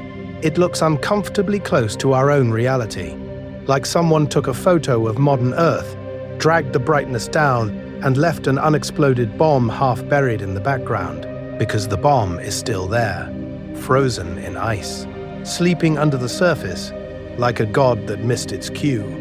Think about that for a second. The mushroom bomb, the axis of the entire multiverse's history, just sitting there as a piece of unexploded furniture in the landscape. The war did not end because humanity became wise. It just stalled because a cosmic wish clipped one wire, and that is the quiet horror of Farm World. Even without the actual detonation, the existence of that weapon bends history around it. Governments form, collapse, and reform under its shadow. Survival strategies, hoarding, paranoia, all of it spirals out from an apocalypse that technically never happened. The potential alone is enough to warp an entire timeline, the way a black hole warps space even before you cross the event horizon. Of course, this is Adventure Time, so the irony is baked in. Through later events, manipulations, and another dance with the Lich and Prismo's wish rules, the Farm World bomb does eventually go off. The universe patiently waits, then cashes the check. Destructive patterns reassert themselves like a bad habit written into the code of existence. You can delay the flash. You cannot easily delete the desire that built the bomb in the first place.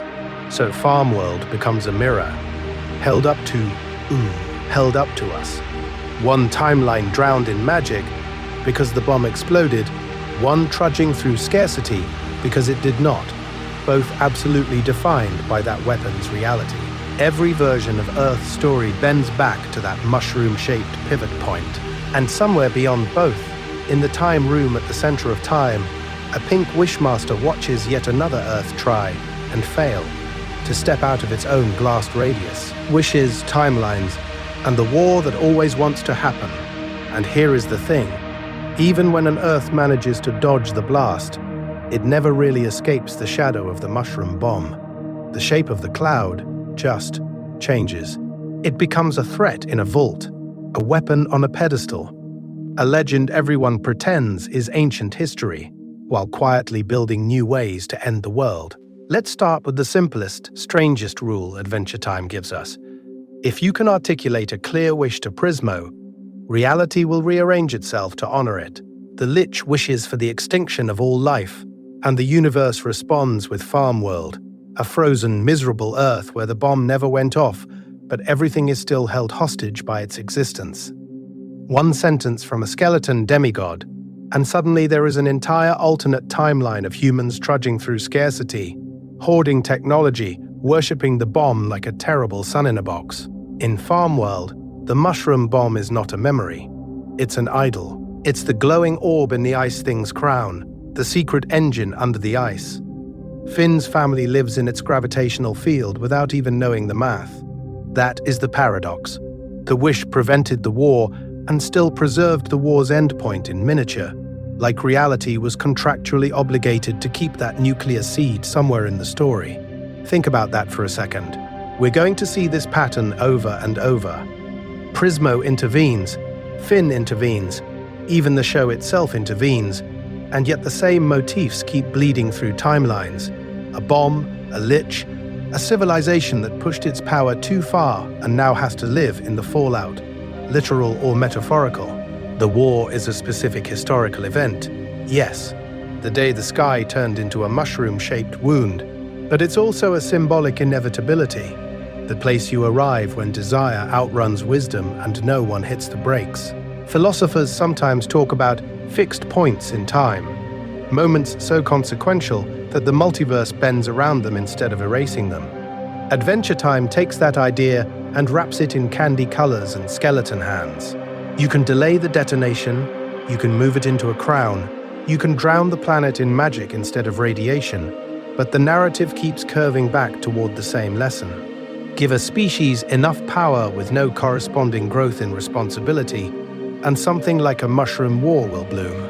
You feel that in your own life, in a quieter way.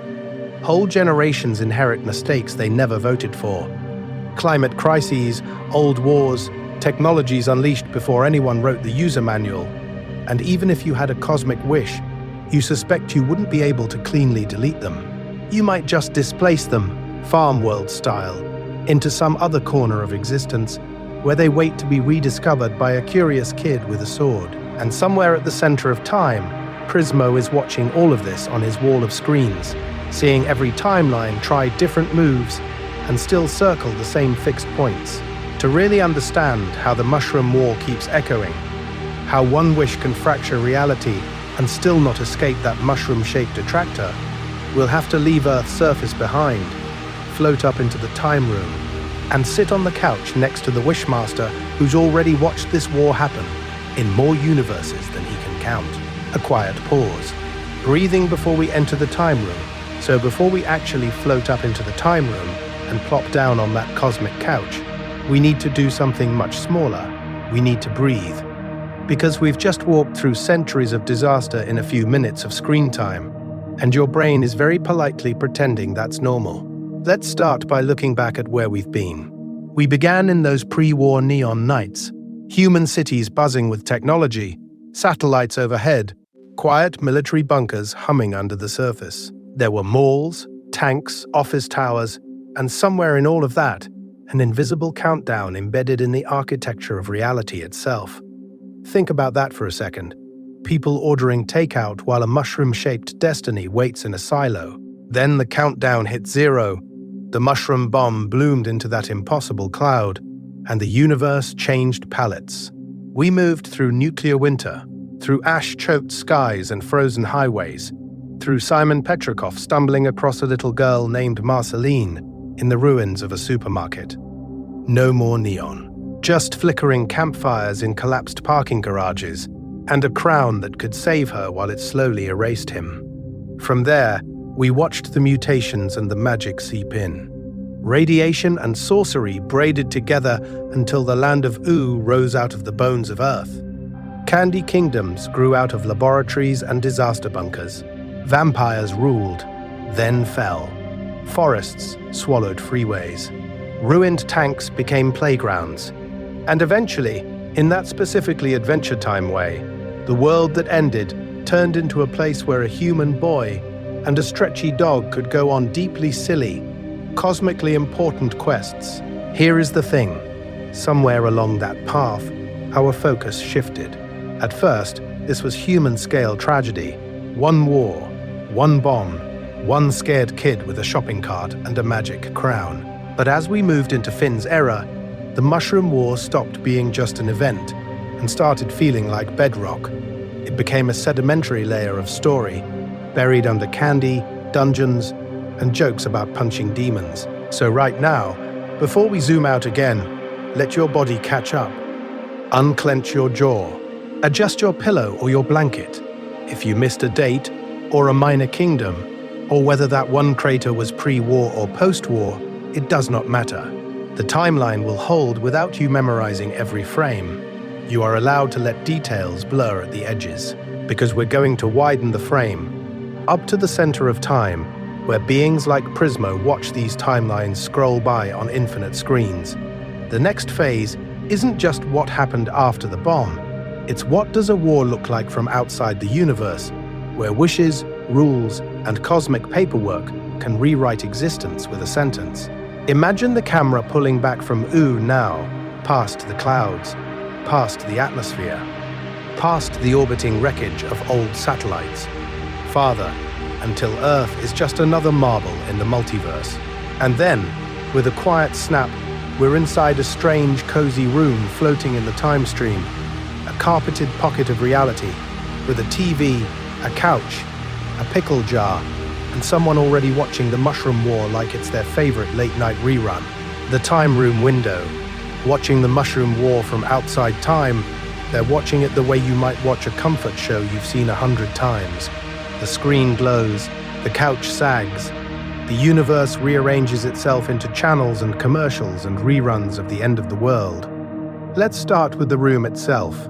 The time room is a liminal space, a bachelor pad welded onto a control room, floating at the center of time like a rec room someone accidentally left inside a particle accelerator.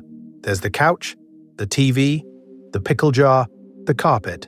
But there are also those other screens, the ones that don't just show movies, they show reality. Every timeline, every version of Earth, every possible way the Mushroom War could have gone, and did go, and almost went. Here is the thing about watching from here. Nothing is ever just before or after. On one screen, pre-war Earth is still humming. Neon city lights, satellites in orbit, silent weapons programs ticking toward launch. On another, the mushroom bomb has already bloomed, a white core wrapped in a nuclear halo, its power peeling the atmosphere back like an eyelid. On a third, Simon trudges through the snow with Marceline. Blue nose, red boots, ruined skyscrapers behind them like broken teeth. The observer flips channels. Click. Pre-war malls, escalators still working. People unaware there's a cosmic countdown buried under their daily commute. Click. The exact instant of detonation, the Lich's essence coiling out of the blast like an idea the universe regrets thinking. Click. A long nuclear winter, empty highways under blankets of ash, the first weird sprouts of magic poking up through irradiated soil. Click again, and now it's Finn in Ooo, swinging his sword over the skeleton of that same civilization, never having seen it alive. From this vantage point, the Mushroom War is one event and 1,000 events simultaneously. A single explosion, yes, but also a branching node in the multiverse, a cosmic dandelion puff where each seed is a timeline, one where Simon never finds the crown, one where the bomb misfires, one where humans escape to space, one where Ooo never rises at all. Think about that for a second. To you, it's history. To the Time Room, it's a menu. And yet even here, at the center of time, there are limits. Prismo, or whoever is on the couch right now, can watch, nudge, grant a wish, reroute a timeline into Farm World or some other alternate reality, but they cannot unburn the scar. They are not evil. They are not even indifferent. They are just bound by rules older than the war itself. Some fractures in existence remain, no matter how many wishes you stack on top. So we're going to borrow this room as a metaphor. The Time Room belongs to Prismo's story, but for us, it's a channel guide for the universe's favorite tragic rerun. The Mushroom War is that one episode reality keeps flipping back to, even when it tries to change the station. And in the next section, we'll zoom back into one of those channels and follow the war's timeline from the first quiet warning signs to the last glowing crater. Rules written in Fallout, what the Mushroom War changed forever. So when the channel finally lands on the Mushroom War and stays there, something else happens. The episode doesn't just play. Reality quietly updates its terms of service. From that blast onward, the universe of Adventure Time is operating under new non-negotiable rules. Let's start with the obvious ones. Humans lose. Not in a dramatic last stand victory montage, but in a slow fade-out. The near extinction of humanity becomes permanent background radiation. You feel it in every empty highway, every buried mall, every human artifact half digested by candy vines. At the same time, magic and mutation surge in to fill the vacancy. Radiation, cosmic fallout, whatever was sleeping inside that mushroom-shaped wish for annihilation, together they rewrite biology and, in that specifically Adventure Time way, turn the apocalypse into a character generator. Here is the thing. The Lich is not just a villain. He is a rule. The bomb doesn't only destroy, it gives birth to a principle of pure recursive death that keeps echoing down the timeline. Earth itself fractures, continents torn and rearranged into strange new realms. The Land of Ooo, the Ice Kingdom, the Fire Kingdom. All these territories are like shards of a broken plate, still remembering the shape they used to be. From that point on, any story we get has to unfold on this broken plate. These aren't just lore facts, they are constraints. Any future event in this universe must operate in a reality where candy people exist, where ruins are everywhere, where the worst-case scenario has already happened once. You cannot tell a quiet slice-of-life episode without a rusted tank in the background. You cannot stage a goofy dungeon crawl without the implication that this dungeon was once a subway station. Think about that for a second. Even the silliest gag is standing on a graveyard it refuses to mention out loud. Compared to other fictional apocalypses, this one is aggressively colorful. Fallout gives you rust and ash. Mad Max gives you chrome and dust. Adventure Time gives you a gumdrop kingdom at the center of time, a vampire queen playing bass in a ruined city, and a cosmic wishmaster watching it all like late-night TV. It looks whimsical, but the whimsy is draped over a very real sense of loss and consequence. The multiverse is bright. The grief is quiet. Those rules don't just shape landscapes, they sculpt people.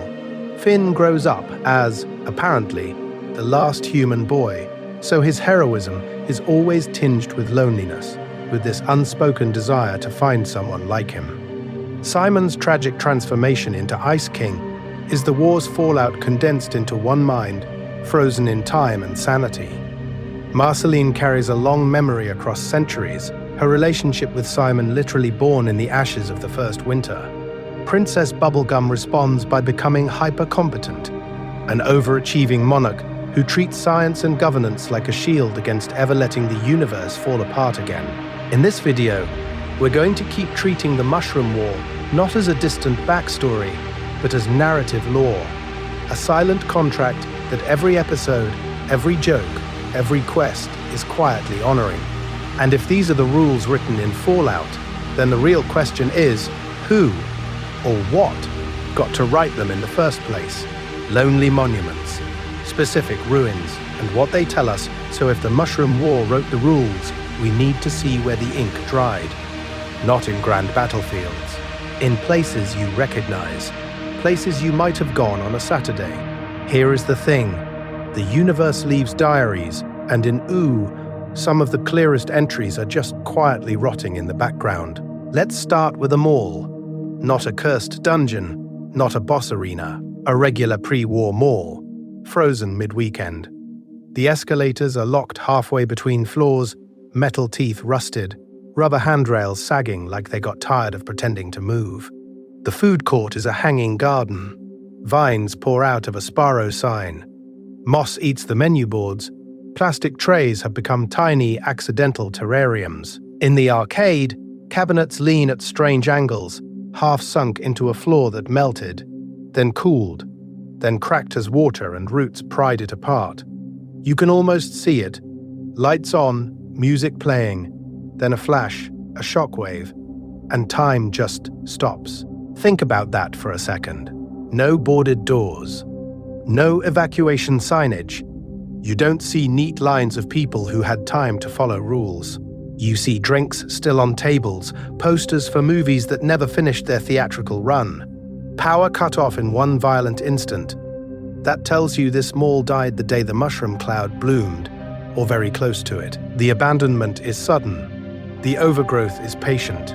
Decades to centuries of patient. That's how you get both readable logos and trees growing through the food court skylight in that specifically Adventure Time way. Now zoom out to a highway overpass, a concrete ribbon snapped in midair. The guardrails are orange-brown with rust, peeled back in places like someone tried to unroll reality with a can opener. Cars are fused together, metal slumped and glass puddled, as if the road itself briefly turned to lava and then remembered it was asphalt. Plants thread through the cracks, little green insurgents ignoring the ancient traffic report. You don't get that fusion from a gentle economic downturn. That is heat. That is blast. That is traffic that stopped not because the light turned red, but because the universe did. And off in the distance, in so many shots of Ooo, there's the tilted tower, a skyscraper half submerged in earth or ocean, leaning like it's trying to listen to a different timeline. Did it fall the day the bomb went off?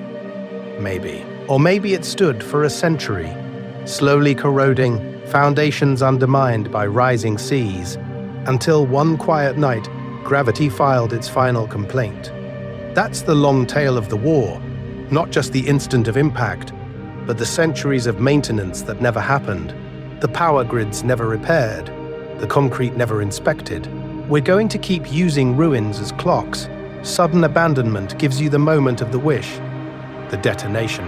Weathering and overgrowth give you the span between that moment and Finn's existence at the edge of the multiverse.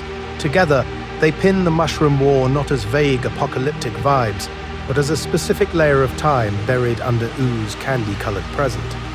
So, as you drift, imagine walking through that mall. Your footsteps echo on cracked tiles. An escalator hums with no power, purely in your memory. You pass the arcade, Hear Phantom 8-bit music. Feel the quiet weight of thousands of lives that once brushed past each other here. This is not just rubble. It is a fossil of desire, of power misused, of a universe that made one catastrophic wish. And in the next section, we'll follow that echo forward into the people who had to grow up in its shadow. Candy, Code, and Crown. 3 responses to the end of the world.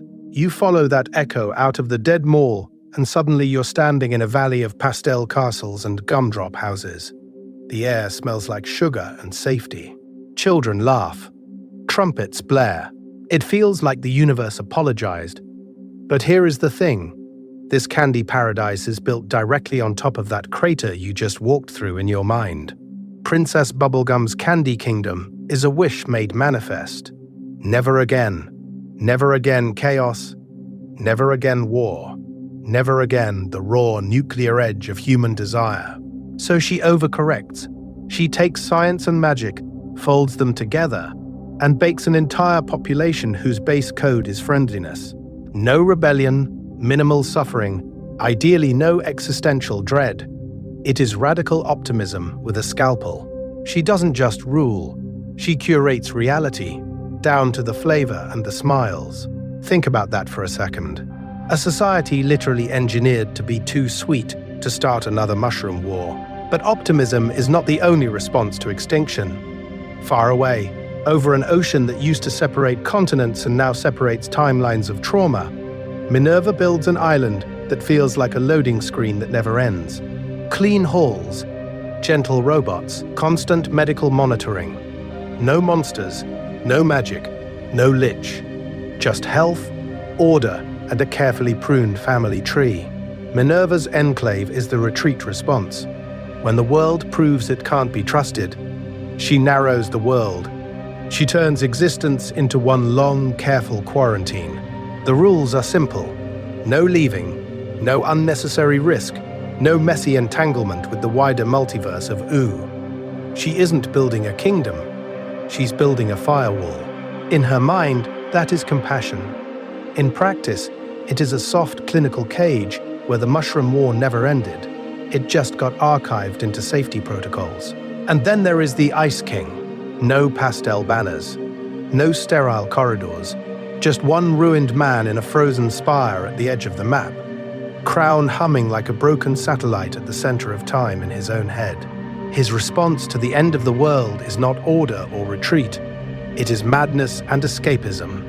Simon's mind fractures under the Crown's cosmic power, and what's left builds a fantasy where he is loved, feared, important.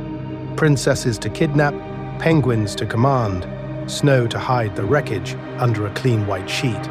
He is not evil. He is not even indifferent.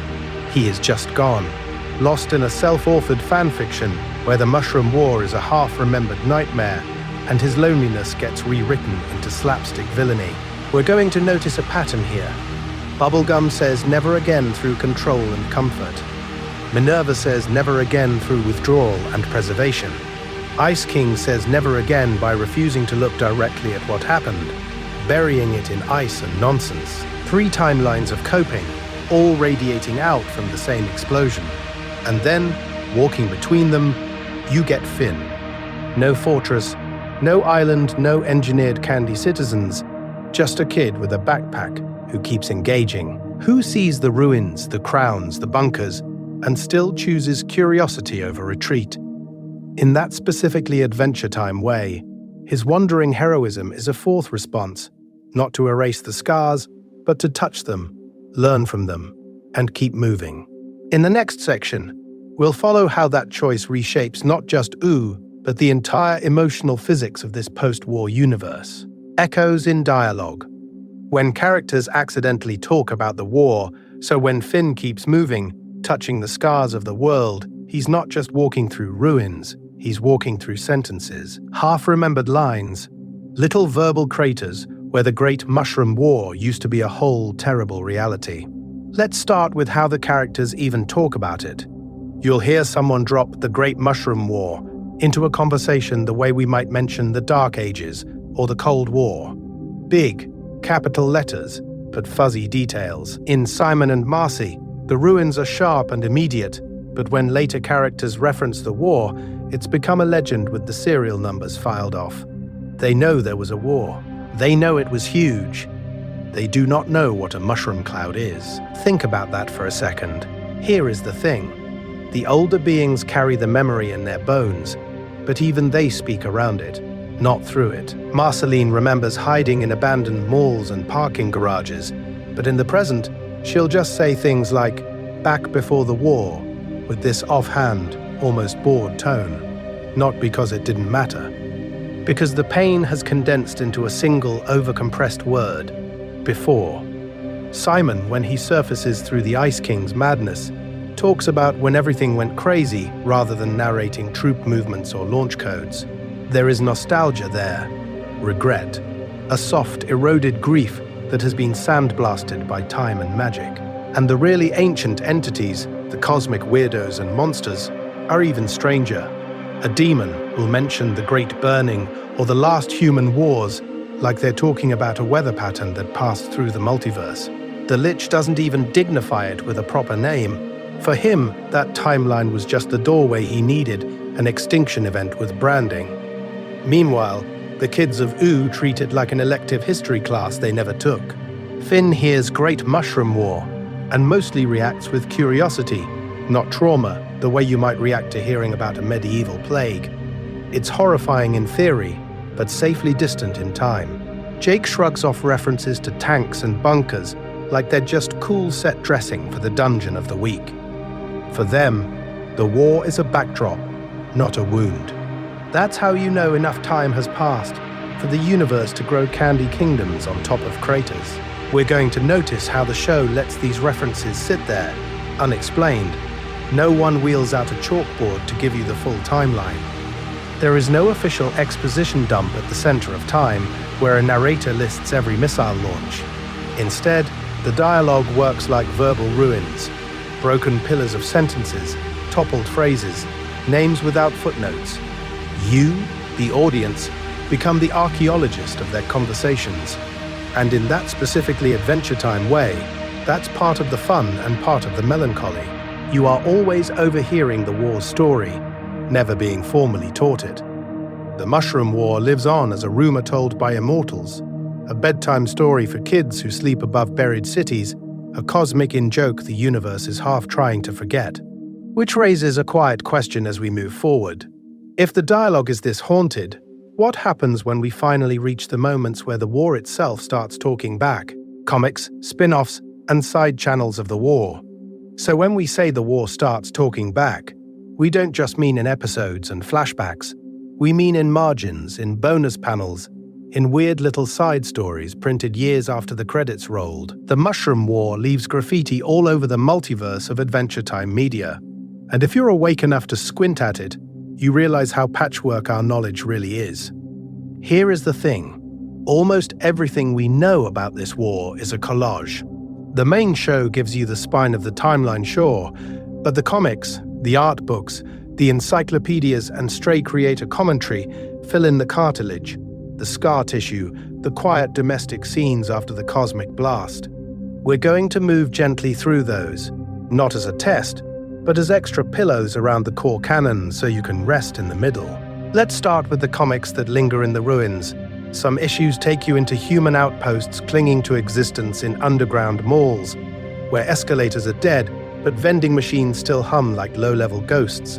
Others walk through cities frozen mid-evacuation, cars rusted in permanent traffic, mushroom clouds long faded but still echoing in the skyline.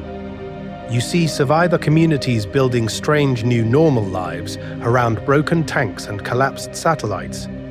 And the war stops being a single explosion and becomes a long, aching season of time. One storyline leans into Marceline and Simon's era, showing other children scavenging in the same ruined reality, other adults cracking under the same impossible pressure. Another pushes forward, hinting at human enclaves that never made it into the show, little pockets of pre-war culture stubbornly replaying sitcoms from before the bomb as if that could hold the universe together.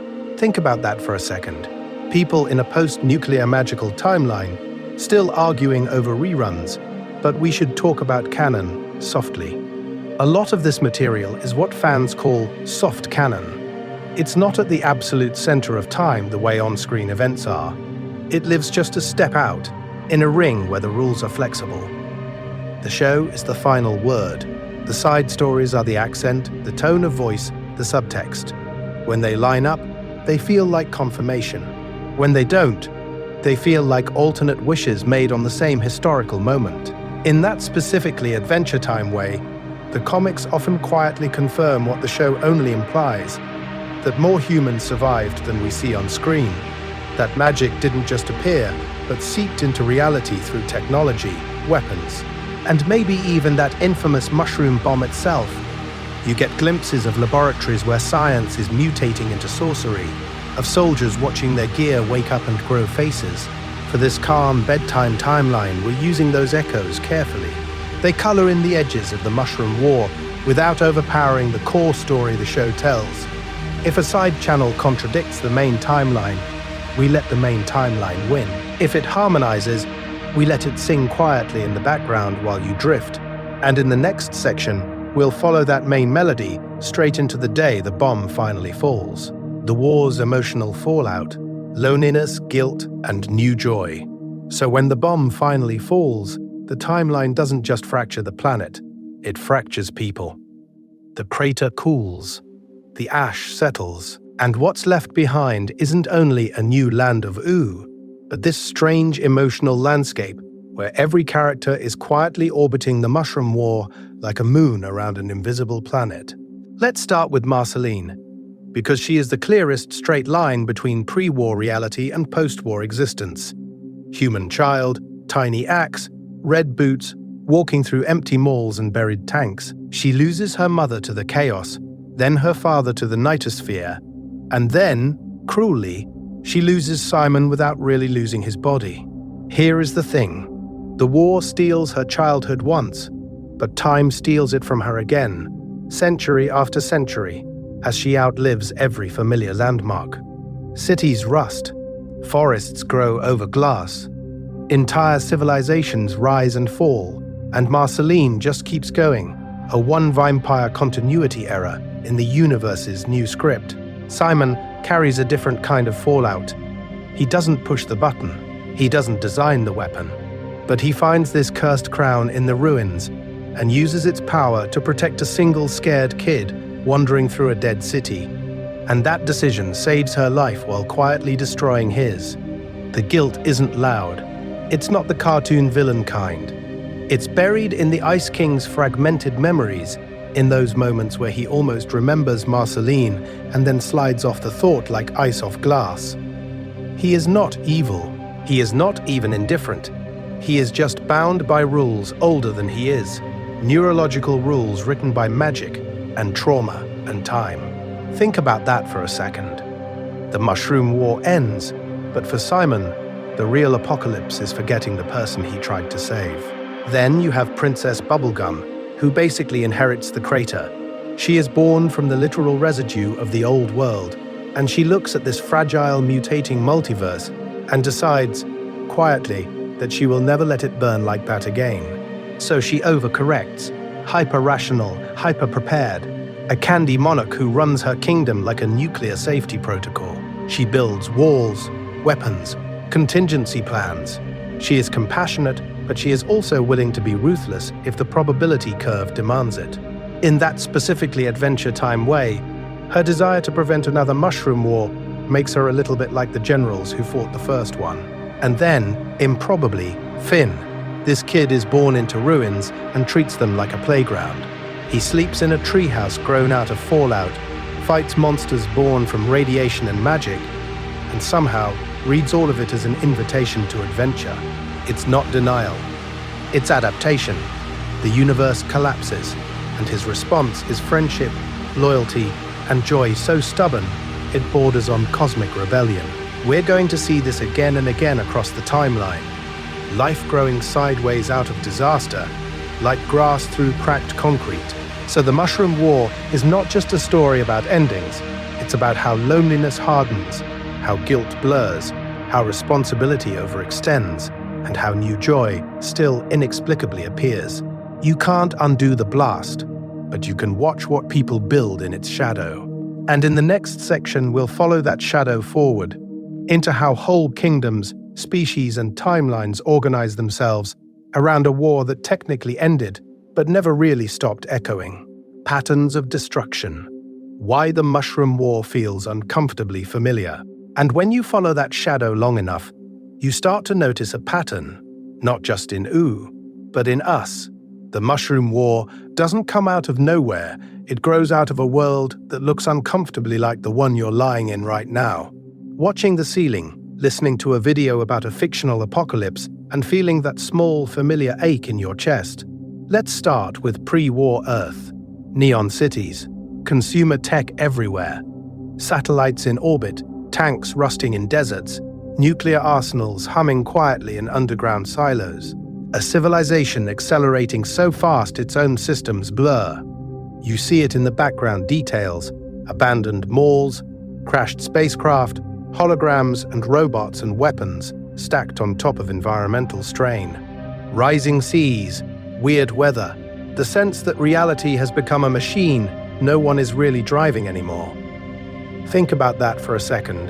A world with more power than wisdom, more buttons than brakes. Here is the thing. Adventure Time doesn't lecture you about this. It just lets the image of that mushroom cloud sit there. The mushroom in Mushroom War is the same shape we know from our timeline, but bent into a cosmic joke and a curse. The bomb that births the Lich, that fractures the planet into the Land of Ooo, is an exaggerated mirror of real nuclear fear and climate anxiety. It takes the dread of global collapse and runs it through the multiverse until the blast is so huge, it punches a hole where magic leaks in.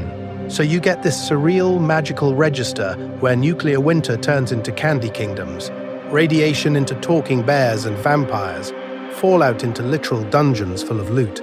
It should be horrifying. It is horrifying. But in that specifically Adventure Time way, the horror is wearing a bright, silly hat. We're going to watch Simon and Marceline wander through ruined supermarkets, but also see them sharing soup, singing, finding tiny pockets of warmth in the wreckage. The apocalypse becomes a bedtime story the universe tells itself to fall asleep. The show balances that weight with absurdity so gently that you can actually sit with it. A skeleton hand reaching from a crater, next to a goofy billboard, a dead city skyline, with a tiny candy person sweeping the sidewalk. It's not mocking catastrophe.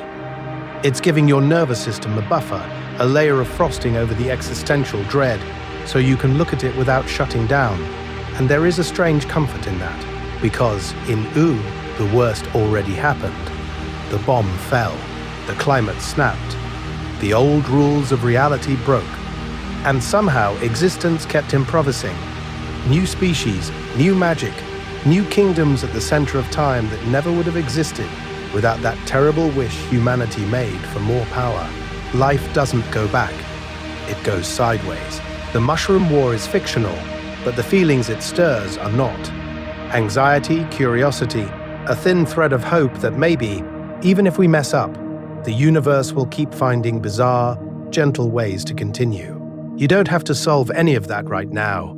You can just notice it, like clouds passing over Ooo, and let it drift by as you listen.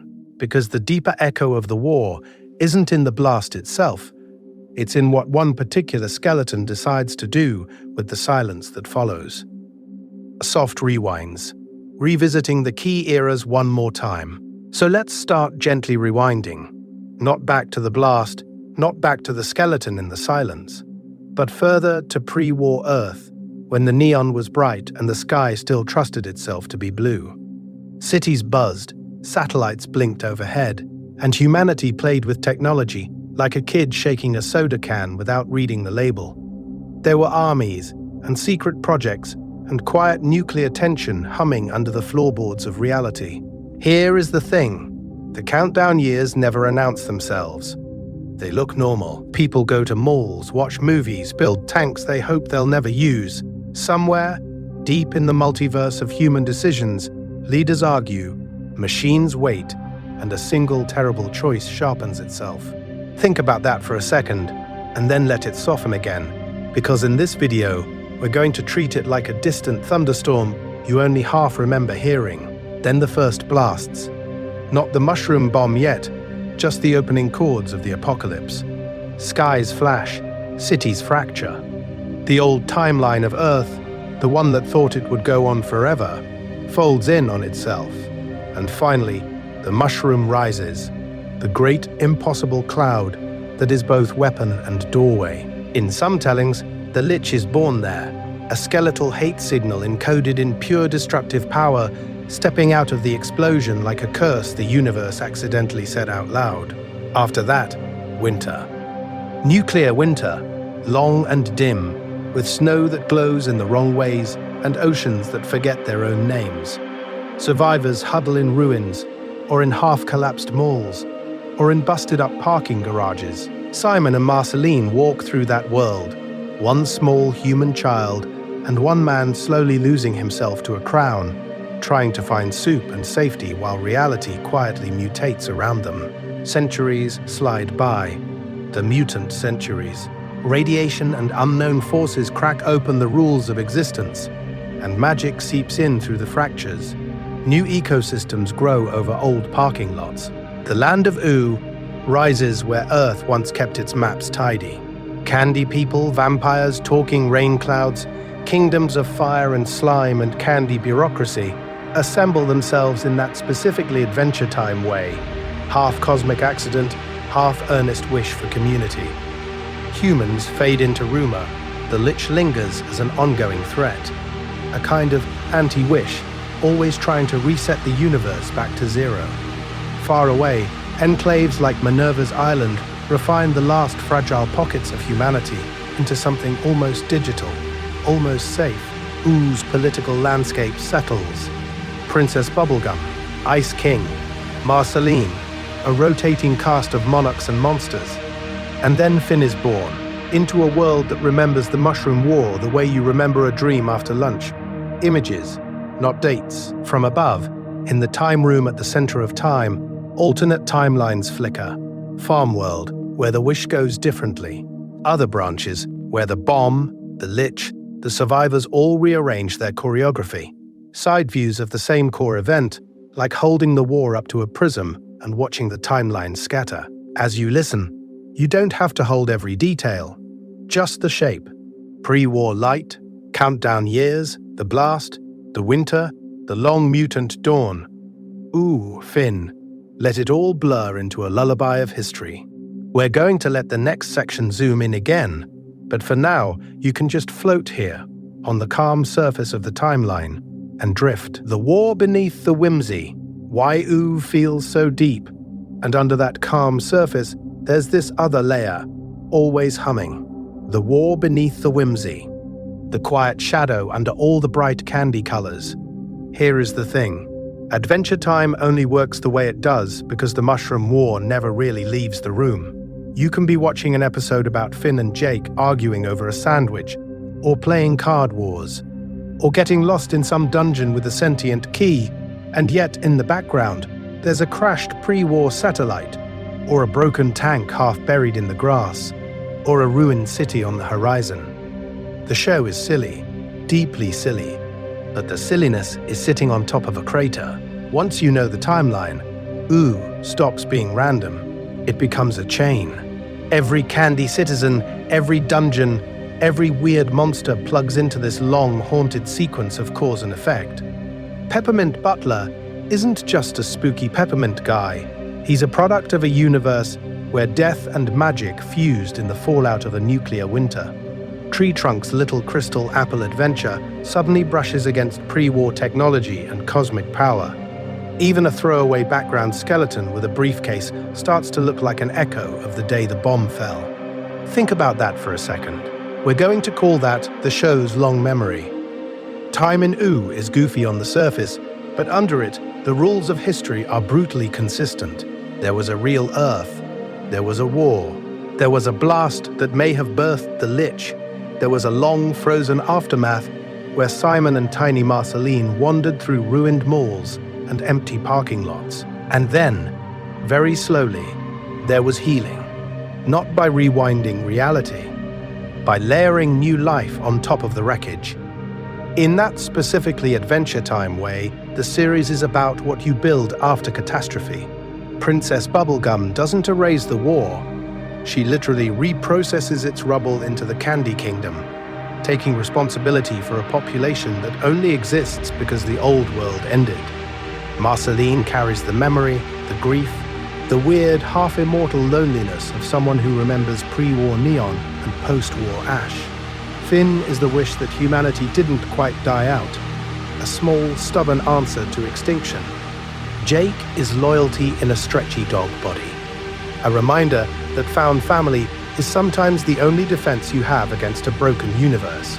So the tone becomes this paradox: light but heavy, absurd but sincere. You laugh at a candy person slipping on a banana peel, and then the camera pulls back and you realize they're doing it in the skeleton of a bombed-out metropolis. The joke doesn't break the mood, it completes it. And understanding the Mushroom War doesn't make Ooo less magical.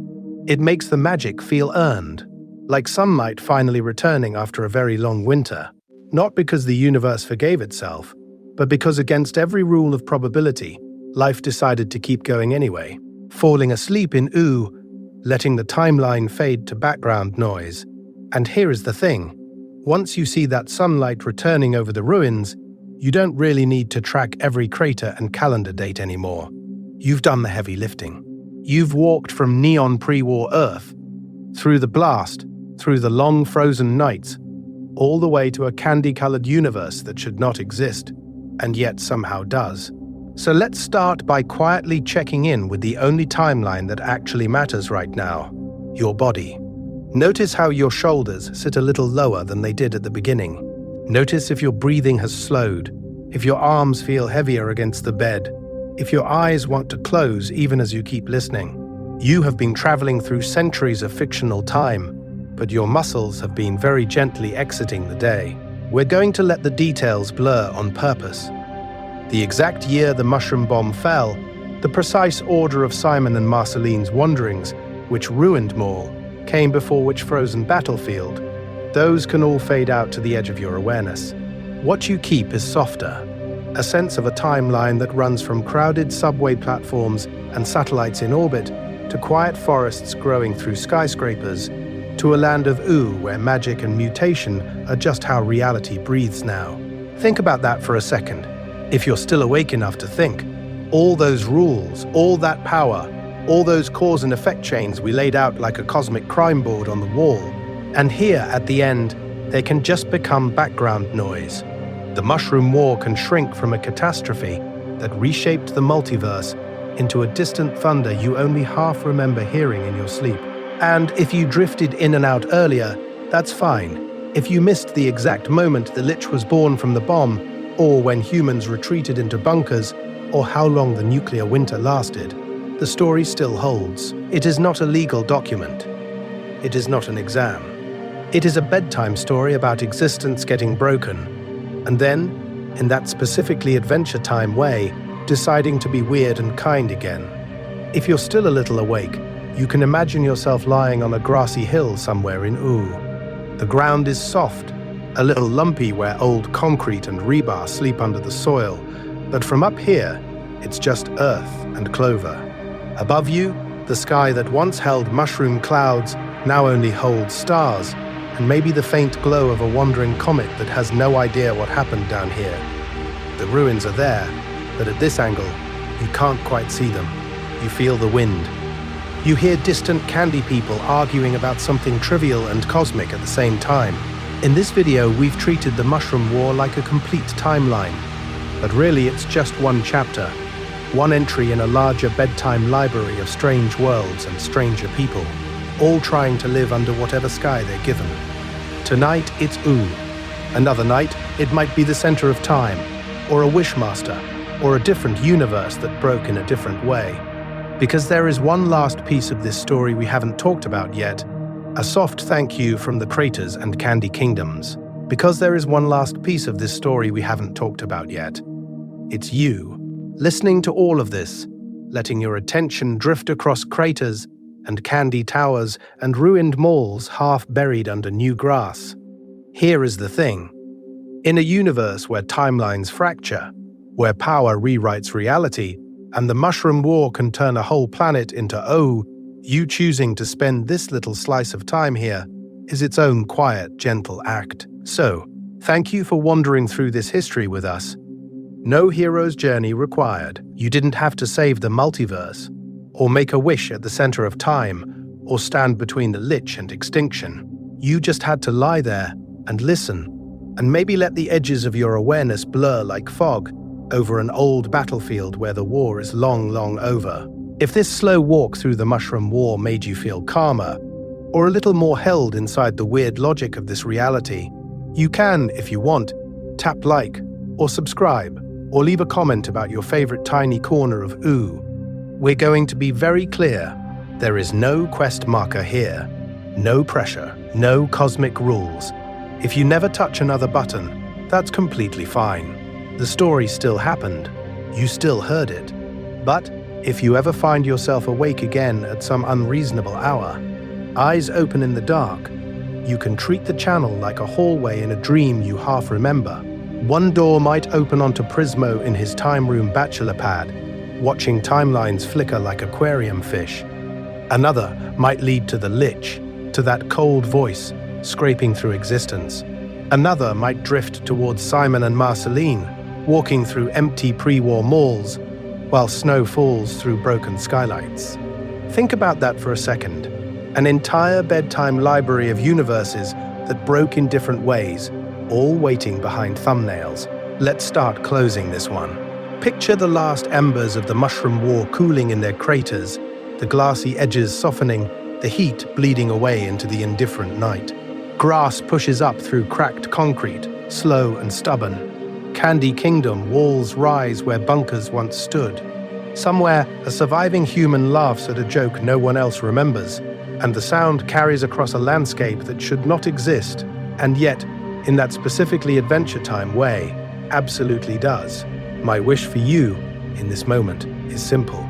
That your sleep be deep and peaceful, that your dreams feel a little bit magical around the edges, and that somewhere in those dreams, under a pink sky or a ruined highway overgrown with flowers, the Land of Ooo is waiting for you, patient and gentle, in case you ever want to visit again.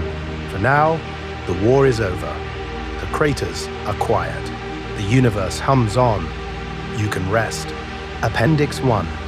Chronological anchor points in canon, and yet, because our brains are annoying in that specifically Adventure Time way, some of you are probably still quietly sorting the ruins into a timeline as you drift. So before you fully dissolve into sleep, let's start laying down a few soft anchor points in the ocean of time, just enough that the Mushroom War doesn't feel like pure chaos.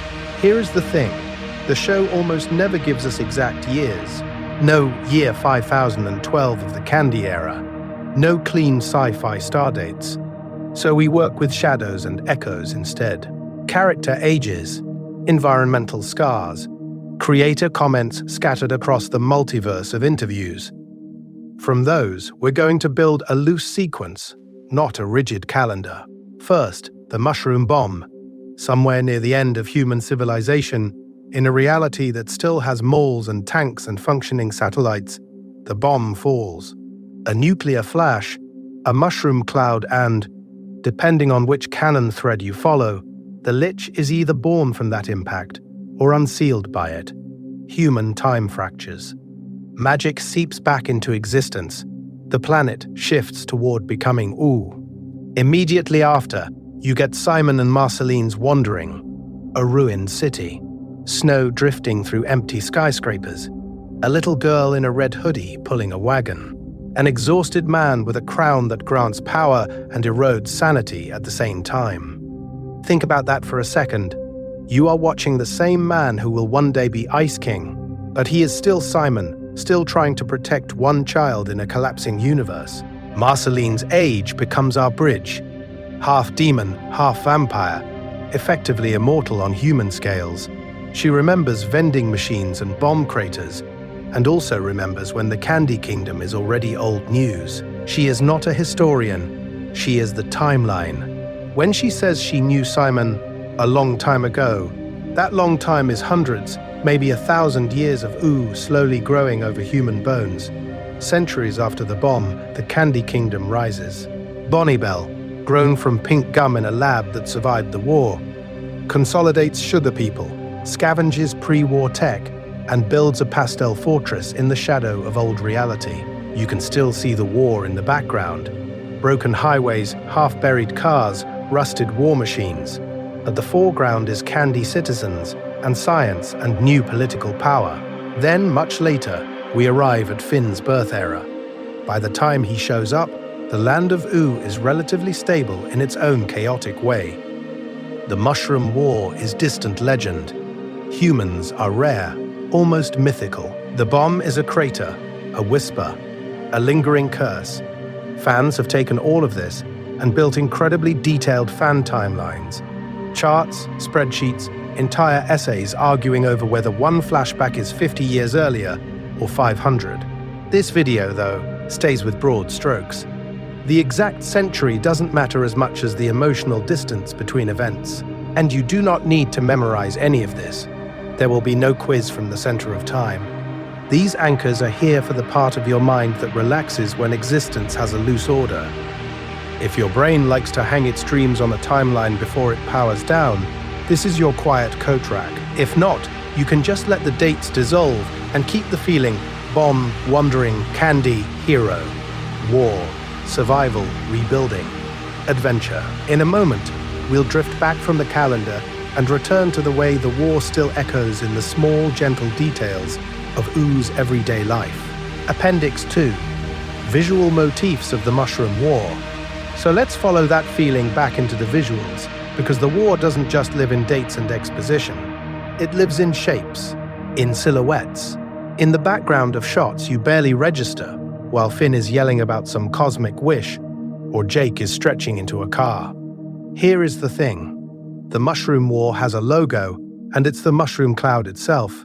You see it directly in flashbacks and crater shots, sure, but it also echoes everywhere, like the universe can't stop doodling the same trauma. A poofy explosion on an arcade cabinet, a rounded, blooming blast in a distant skyline painting, a stylized cloud on some forgotten pre-war logo.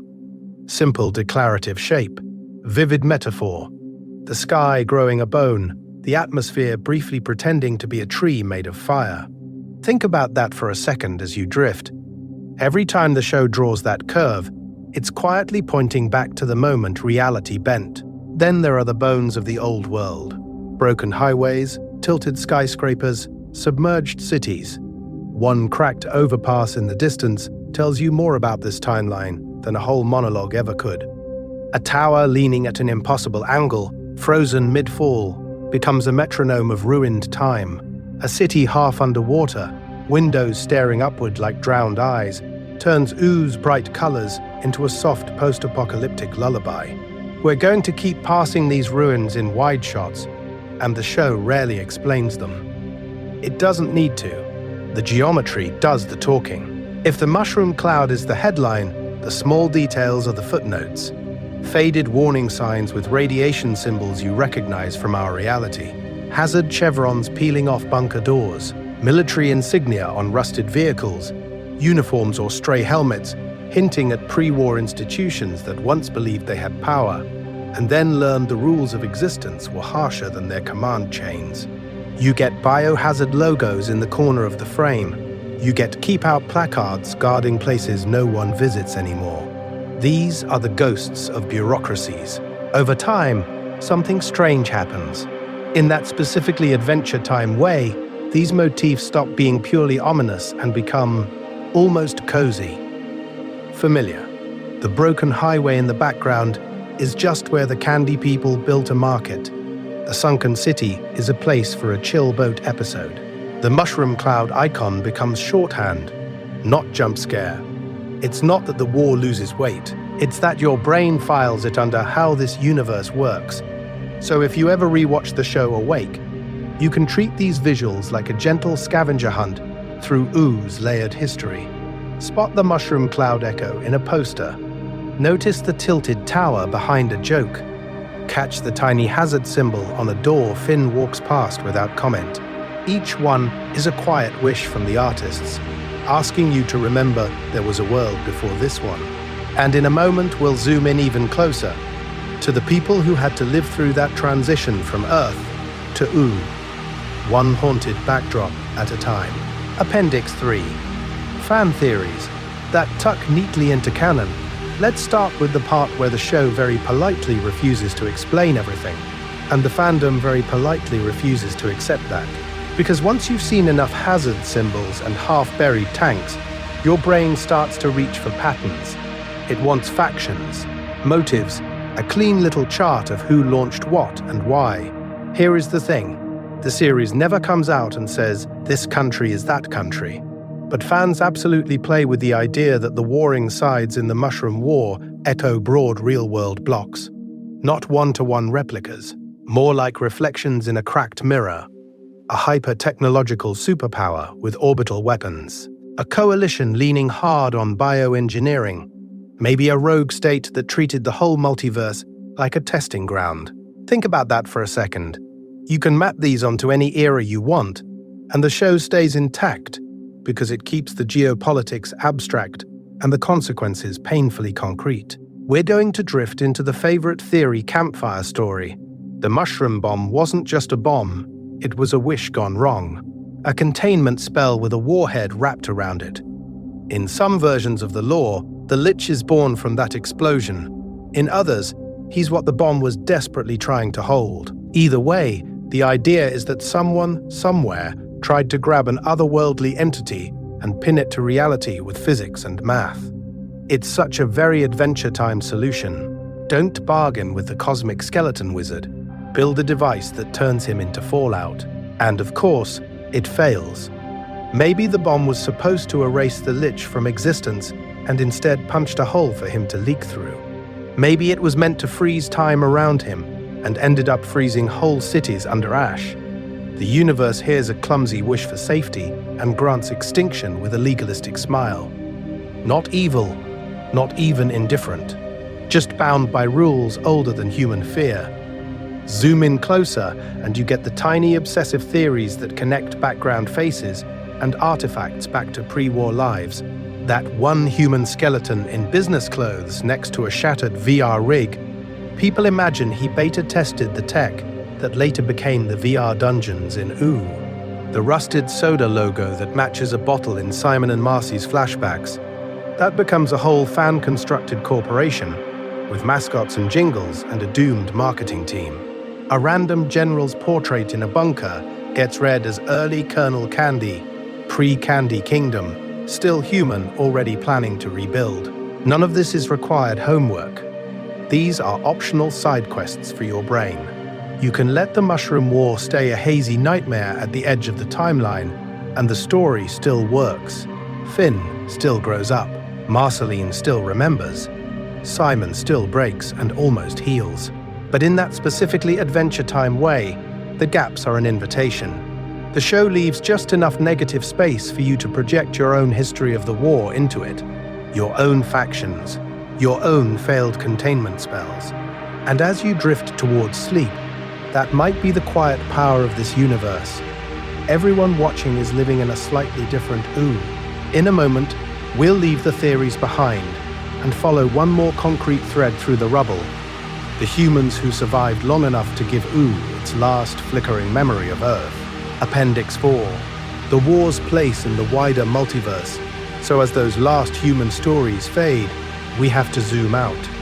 Way out, past the ruined cities, past the Candy Kingdom, past even the clouds still remembering the shape of that mushroom cloud. Because here is the thing, the Mushroom War is, from one angle, just a local event. One planet, one timeline, one especially bad day in a universe that has seen worse. And yet its shockwaves don't stay local. They can't. In this video, we're going to treat the war not just as a catastrophe, but as a kind of accidental key jammed into the lock of the multiverse. Portals tear open. Wishes get made in the wrong mood. Dimensional breaches appear where there used to be shopping malls. The Lich rides the bomb's power like a parasite hitchhiking on a sunbeam. And suddenly what happened on Earth is echoing in places that have never seen a human city. Think about that for a second. Somewhere in the Nightosphere, Hunsan Abadir is running his demonic bureaucracy, and the war is just a spike on a chart, a fresh wave of souls, another harvest season. In the Citadel, guardians drift through timeless prison corridors, and the fall of Earth is one more entry in an infinite criminal record.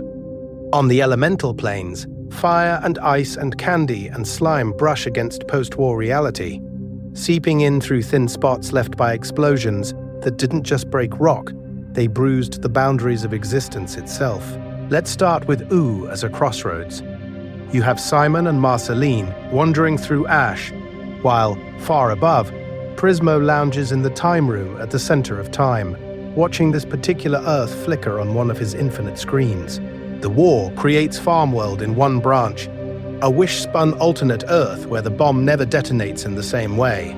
It creates futures where the Lich wins, futures where Finn never exists, futures where the Candy Kingdom industrializes war relics into pasta artillery. Not all of them last, but they are real enough to hurt. Some timelines diverge gently, like a river splitting around a rock. Others double down on the war's legacy, turning Ooo into a patchwork of escalating magical arms races. You glimpse them in visions, in Prismo's screens, in those brief what-if flashes that the show plays almost as jokes. They are not jokes. They are pressure relief valves for a universe that keeps asking, what if it went even worse? And somewhere above all of this, cosmic beings treat the Mushroom War the way you might treat a half-remembered nightmare. Not trivial. Not exactly important either. One of many. They have seen planets burn, stars collapse, entire universes rebooted because someone phrased a wish badly. But to Earth, to this Earth, the war is the fracture, the before/after line carved straight through time. Every kingdom, every dungeon, every tiny joke about pre-war technology half buried in candy grass is hanging off that break. So if the multiverse talk feels huge and abstract, let it shrink again. Let it get quiet. At the core, there is only one world, one terrible war, and a long, strange recovery. All the portals and alternate timelines and cosmic screens are just reflections of that single wound healing in different ways. And as you drift, we'll follow that wound into something smaller, more human again. The last people who remembered what Earth used to be, and how their memories kept Ooo from forgetting it entirely. Appendix V. Timeline of Simon Petrikov. Across the war. So let's start with one person who remembered a little too well. Before there was Ooo, before there was an Ice King, there was just Simon Petrikov, an antiquarian wandering pre-war Earth, buying cursed artifacts the way other academics buy coffee. He lives in a reality of neon cities and quiet nuclear tension, studying history while the future quietly arms itself. And in that world, he finds the crown, not in a cosmic vault at the center of time, in a shop, on a shelf, labeled mispriced, disastrously misunderstood. Here is the thing. In that moment, the Mushroom War timeline doesn't explode yet. It narrows. It focuses onto this one fragile human who picks up an object built with a different universe in mind. Simon researches it. He's curious, a little delighted, a little spooked, and when the visions start and the whispers coil around his thoughts, he treats it like a puzzle to be solved, like there must be rules, as if power that old is going to respect a footnote. When the war finally ignites, you can feel the crown tightening around him. Sirens, broadcasts, the distant promise of a mushroom cloud, and Simon is suddenly not just a historian of catastrophe, he is living inside it. He uses the crown more. First in brief, terrifying bursts, to protect himself, to cross collapsing cities, maybe to shield people he will later struggle to remember. Every time he puts it on, it grants a wish he never clearly speaks. Survive, protect, fix this. Every time he takes it off, a little more of Simon is missing. Then the bomb falls. The Lich is born or revealed, depending on which timeline of the multiverse you like, and the sky becomes a long nuclear winter. In the ash and quiet, Simon meets Marceline, a scared child in a ruined mall, surrounded by vending machines and ghosts of consumerism. He is already fraying, blue-tinted around the edges, but he chooses her, not as a subject, as a responsibility. Think about that for a second. A man losing his mind volunteers to be someone else's stability. We're going to watch decades compress into a strange, slow montage. Simon and Marcy wandering frozen highways, abandoned tanks half buried in snow, satellites falling like shooting stars that forgot to make a wish. Each crisis pushes him back to the crown. Food, shelter, defense against creatures that should not exist. The world mutates toward Ooo, while his mind mutates toward Ice King. Ruins become dungeons. Radiation becomes magic. He becomes a joke in a universe that does not remember the tragedy that built him. Over centuries, as candy kingdoms rise and vampires sign truces and humans retreat underground, Simon's identity erodes into this loud, lonely wizard who writes fanfiction about princesses. And that is the quiet horror. The global apocalypse and the personal breakdown follow the same curve. A world tried to harness absolute power and cracked its own continents. A man tried to harness a crown and cracked his own existence. In that specifically Adventure Time way, the war outside and the war inside are the same story told at different scales. And as you drift, hold this timeline in your mind for just a moment longer, because next we'll zoom back out again and watch how other survivors, less cursed but just as haunted, built whole new societies on top of memories they barely trusted anymore. Appendix 6. Marceline's personal calendar of the end. So let's start with one person inside that broken calendar. Not the war, not the multiverse, just a little girl in a red shirt, hungry and shaking, holding the hand of a man whose mind is already slipping sideways. The bomb has already fallen. The sky is this pale, bruised ceiling, ash drifting down like slow, mean snow. Cars are frozen in the street, not moving, half buried in grey.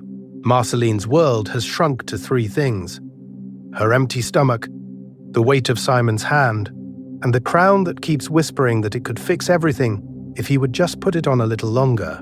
Here is the thing. For her, the Mushroom War isn't a headline or a timeline. It's the taste of canned beans and the sound of her only friend apologizing to realities that no longer exist. Time moves. It always does, even when it feels like it shouldn't. Marceline grows taller while the cities around her crumble shorter, eaten by ice and ivy. Human survivor camps flicker in and out of existence along her path, like bad radio stations you can only catch for a few miles. One winter, she plays a broken guitar for a group huddled in a subway tunnel. The next winter, that tunnel is empty except for bones and a vending machine that still technically works. Think about that for a second. Your adolescence is just watching your entire species fade into background radiation. As the humans dwindle, new rules of reality slide in to replace them. Magic seeps up through the cracks in the asphalt. Mutated wolves stalk the edges of ruined malls. The first candy people wobble into being in distant laboratories and disaster kitchens. And far away, a pink girl is learning what it means to have power over life itself. Marceline drifts through all of this like a satellite with trust issues. She meets monsters, fights some, befriends others, and eventually, in a ruined city under a red moon, she becomes a vampire and stops being able to die on human schedules. Middle centuries blur. She's a wandering musician, a sometimes tyrant, a sometimes hermit. She's the vampire queen in name, but also just a girl with a bass, playing to empty valleys and half-collapsed stadiums where the echoes clap louder than any audience. The world is no longer strictly post-apocalyptic. It's pre-Ooo, this weird liminal universe where dungeons are growing out of office parks and lich-tainted craters are tourist hazards for exactly 0 tourists. In that specifically Adventure Time way, the apocalypse has become the background wallpaper of existence. By the time you meet her, by the time she's arguing and laughing and quietly aching alongside Finn and Bubblegum, the Mushroom War is both yesterday and 1,000 years ago. Some mornings it's a fresh wound, because a smell or a song or Simon's name yanks her straight back to that subway tunnel. Other days, it's an ancient legend she survived by accident, like she just happened to be standing in the wrong place when history fell apart. And we're going to end this little calendar on her songs, because that's where her timeline really lives. Every melody is a wish aimed backward and forward in time at once. Lullabies for a world that ended. Lullabies for a world that started again.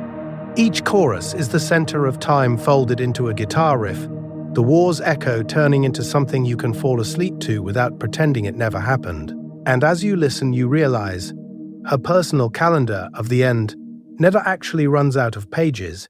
It just keeps rewriting itself every time she hits play. Appendix 7.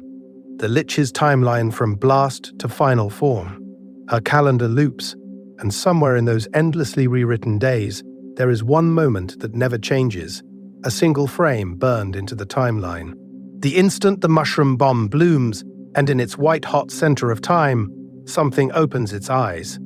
Let's start there, because the Lich is not just a villain who shows up later to cause problems. He is the Mushroom War's concentrated malice, given shape, the war's final wish made manifest. In some tellings, he is inside the bomb. In others, he is released by it.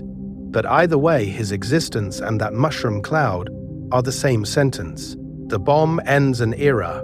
The Lich begins. 1. Think about that for a second. Every time you see his skull face, you are looking at the war remembering itself. Here is the thing. The universe immediately starts trying to put him back. First, there is the Amber. Millennia after the blast, he is fossilized in glowing resin beneath the Candy Kingdom, a radioactive mosquito in the world's worst Jurassic Park exhibit. He is not gone, he is paused. Trapped in a chunk of time the world refuses to digest, while candy people build a kingdom right on top of the wound. Then he escapes, because of course he does, and reality has to improvise new containment, so he gets sealed again. Banished to the Citadel, blasted into a lifeless husk, poured into the body of a giant baby.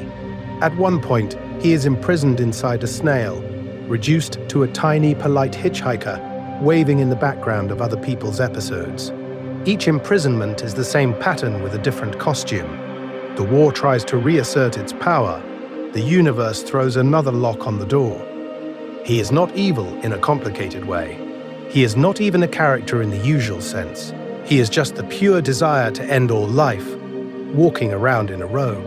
Every resurgence is an aftershock of that first detonation, a crack that reopens in reality's plaster. When he manipulates the Enchiridion, when he hijacks Prismo's wish to extinguish life, when he rides the multiverse into Farmworld, it is the mushroom bomb echoing through alternate timelines, asking again and again, what if we finished the job? And in that specifically Adventure Time way, the answer keeps being delayed by friendship, bad planning, and cosmic technicalities.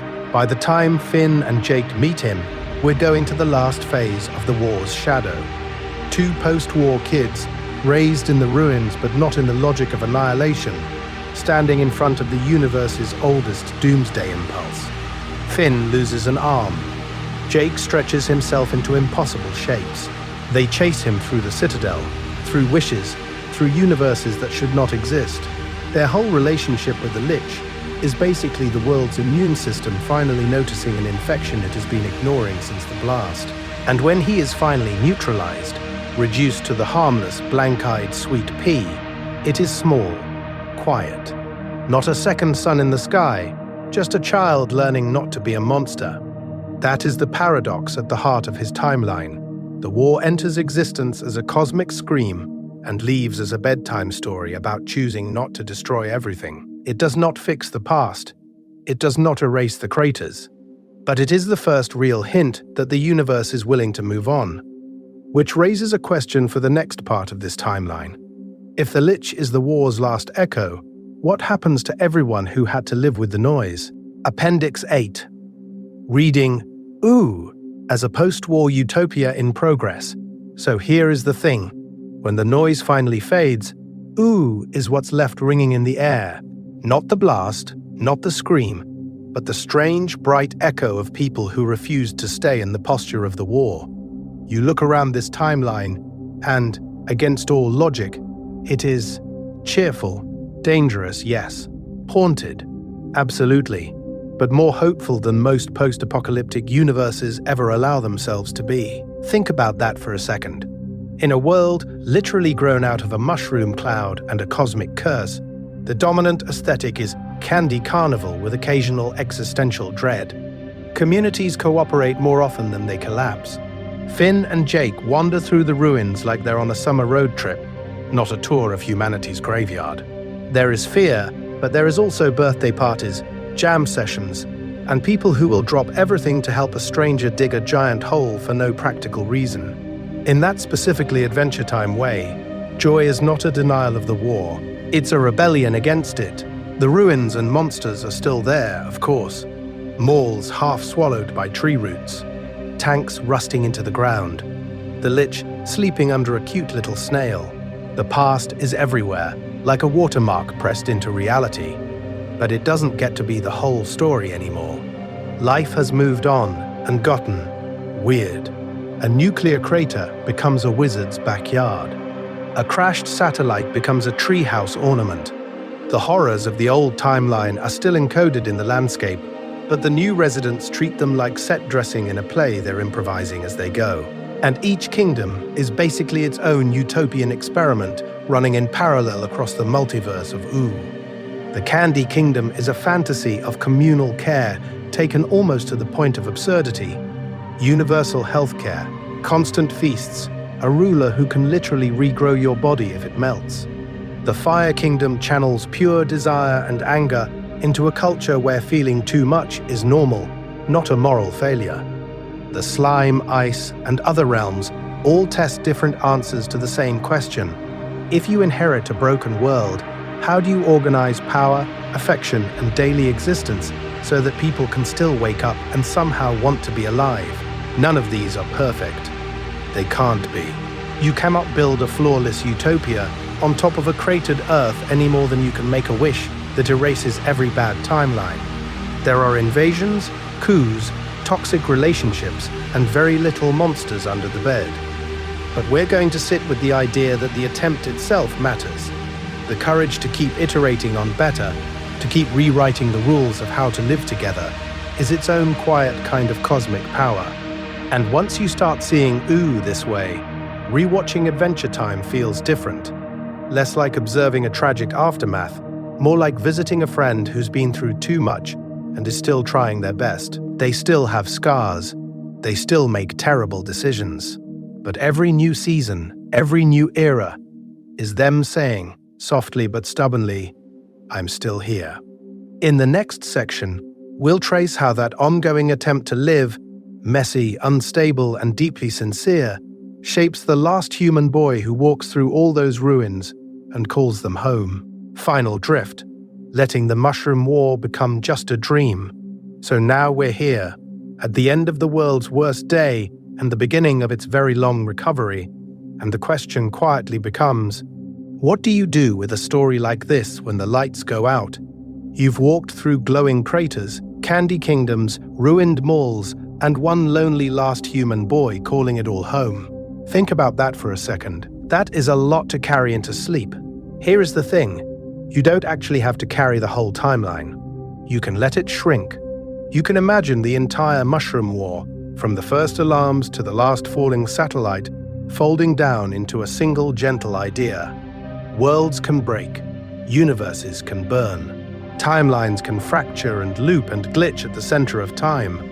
And somehow, in that specifically Adventure Time way, reality still finds a way to be strange, tender, and beautiful again. So we're going to do a little reframe. Take the mushroom cloud itself, the symbol that has been hanging over everything, the bomb that may have birthed the Lich, the flash that turned Earth into Ooo. Now, let it drift very far away from you. It's not an explosion anymore.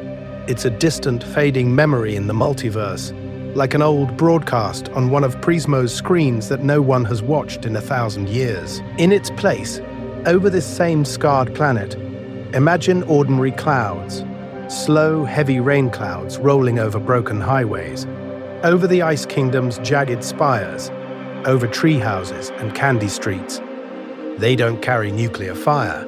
They just bring rain and shade and the quiet power of time doing its patient work, softening edges, letting moss and magic and new desire take root. In this video, we've treated the mushroom war like a map, tracing every crater and consequence. But stories like this are also safety goggles. They let you stand at a comfortable distance from very big, very real fears about power and extinction and existence, and look at them through candy colors and talking vampires. If at any point it felt like too much, you were always allowed to step back, to treat it as just a bedtime story about a universe that had a bad day and then kept going anyway. You still are. So, thank you for staying with me through this long, strange bedtime journey. Through history and magic, through pre-war neon and post-war silence, through Simon and Marceline, and all the little lives that grew in the cracks. You did not have to walk this whole path, but you did, and now you get to set it down. Let's start our last image very small, one window in the Land of Ooo, glowing faintly in the dark. Then pull back, more windows, tiny squares of yellow and orange scattered across hills and candy towers, and the rusted ribs of old skyscrapers, rivers murmuring through the ruins like the universe whispering to itself. Above it all, a sky full of calm, indifferent stars, watching a world that, for now, is at peace. You can leave it there, you can let it all drift, and you can sleep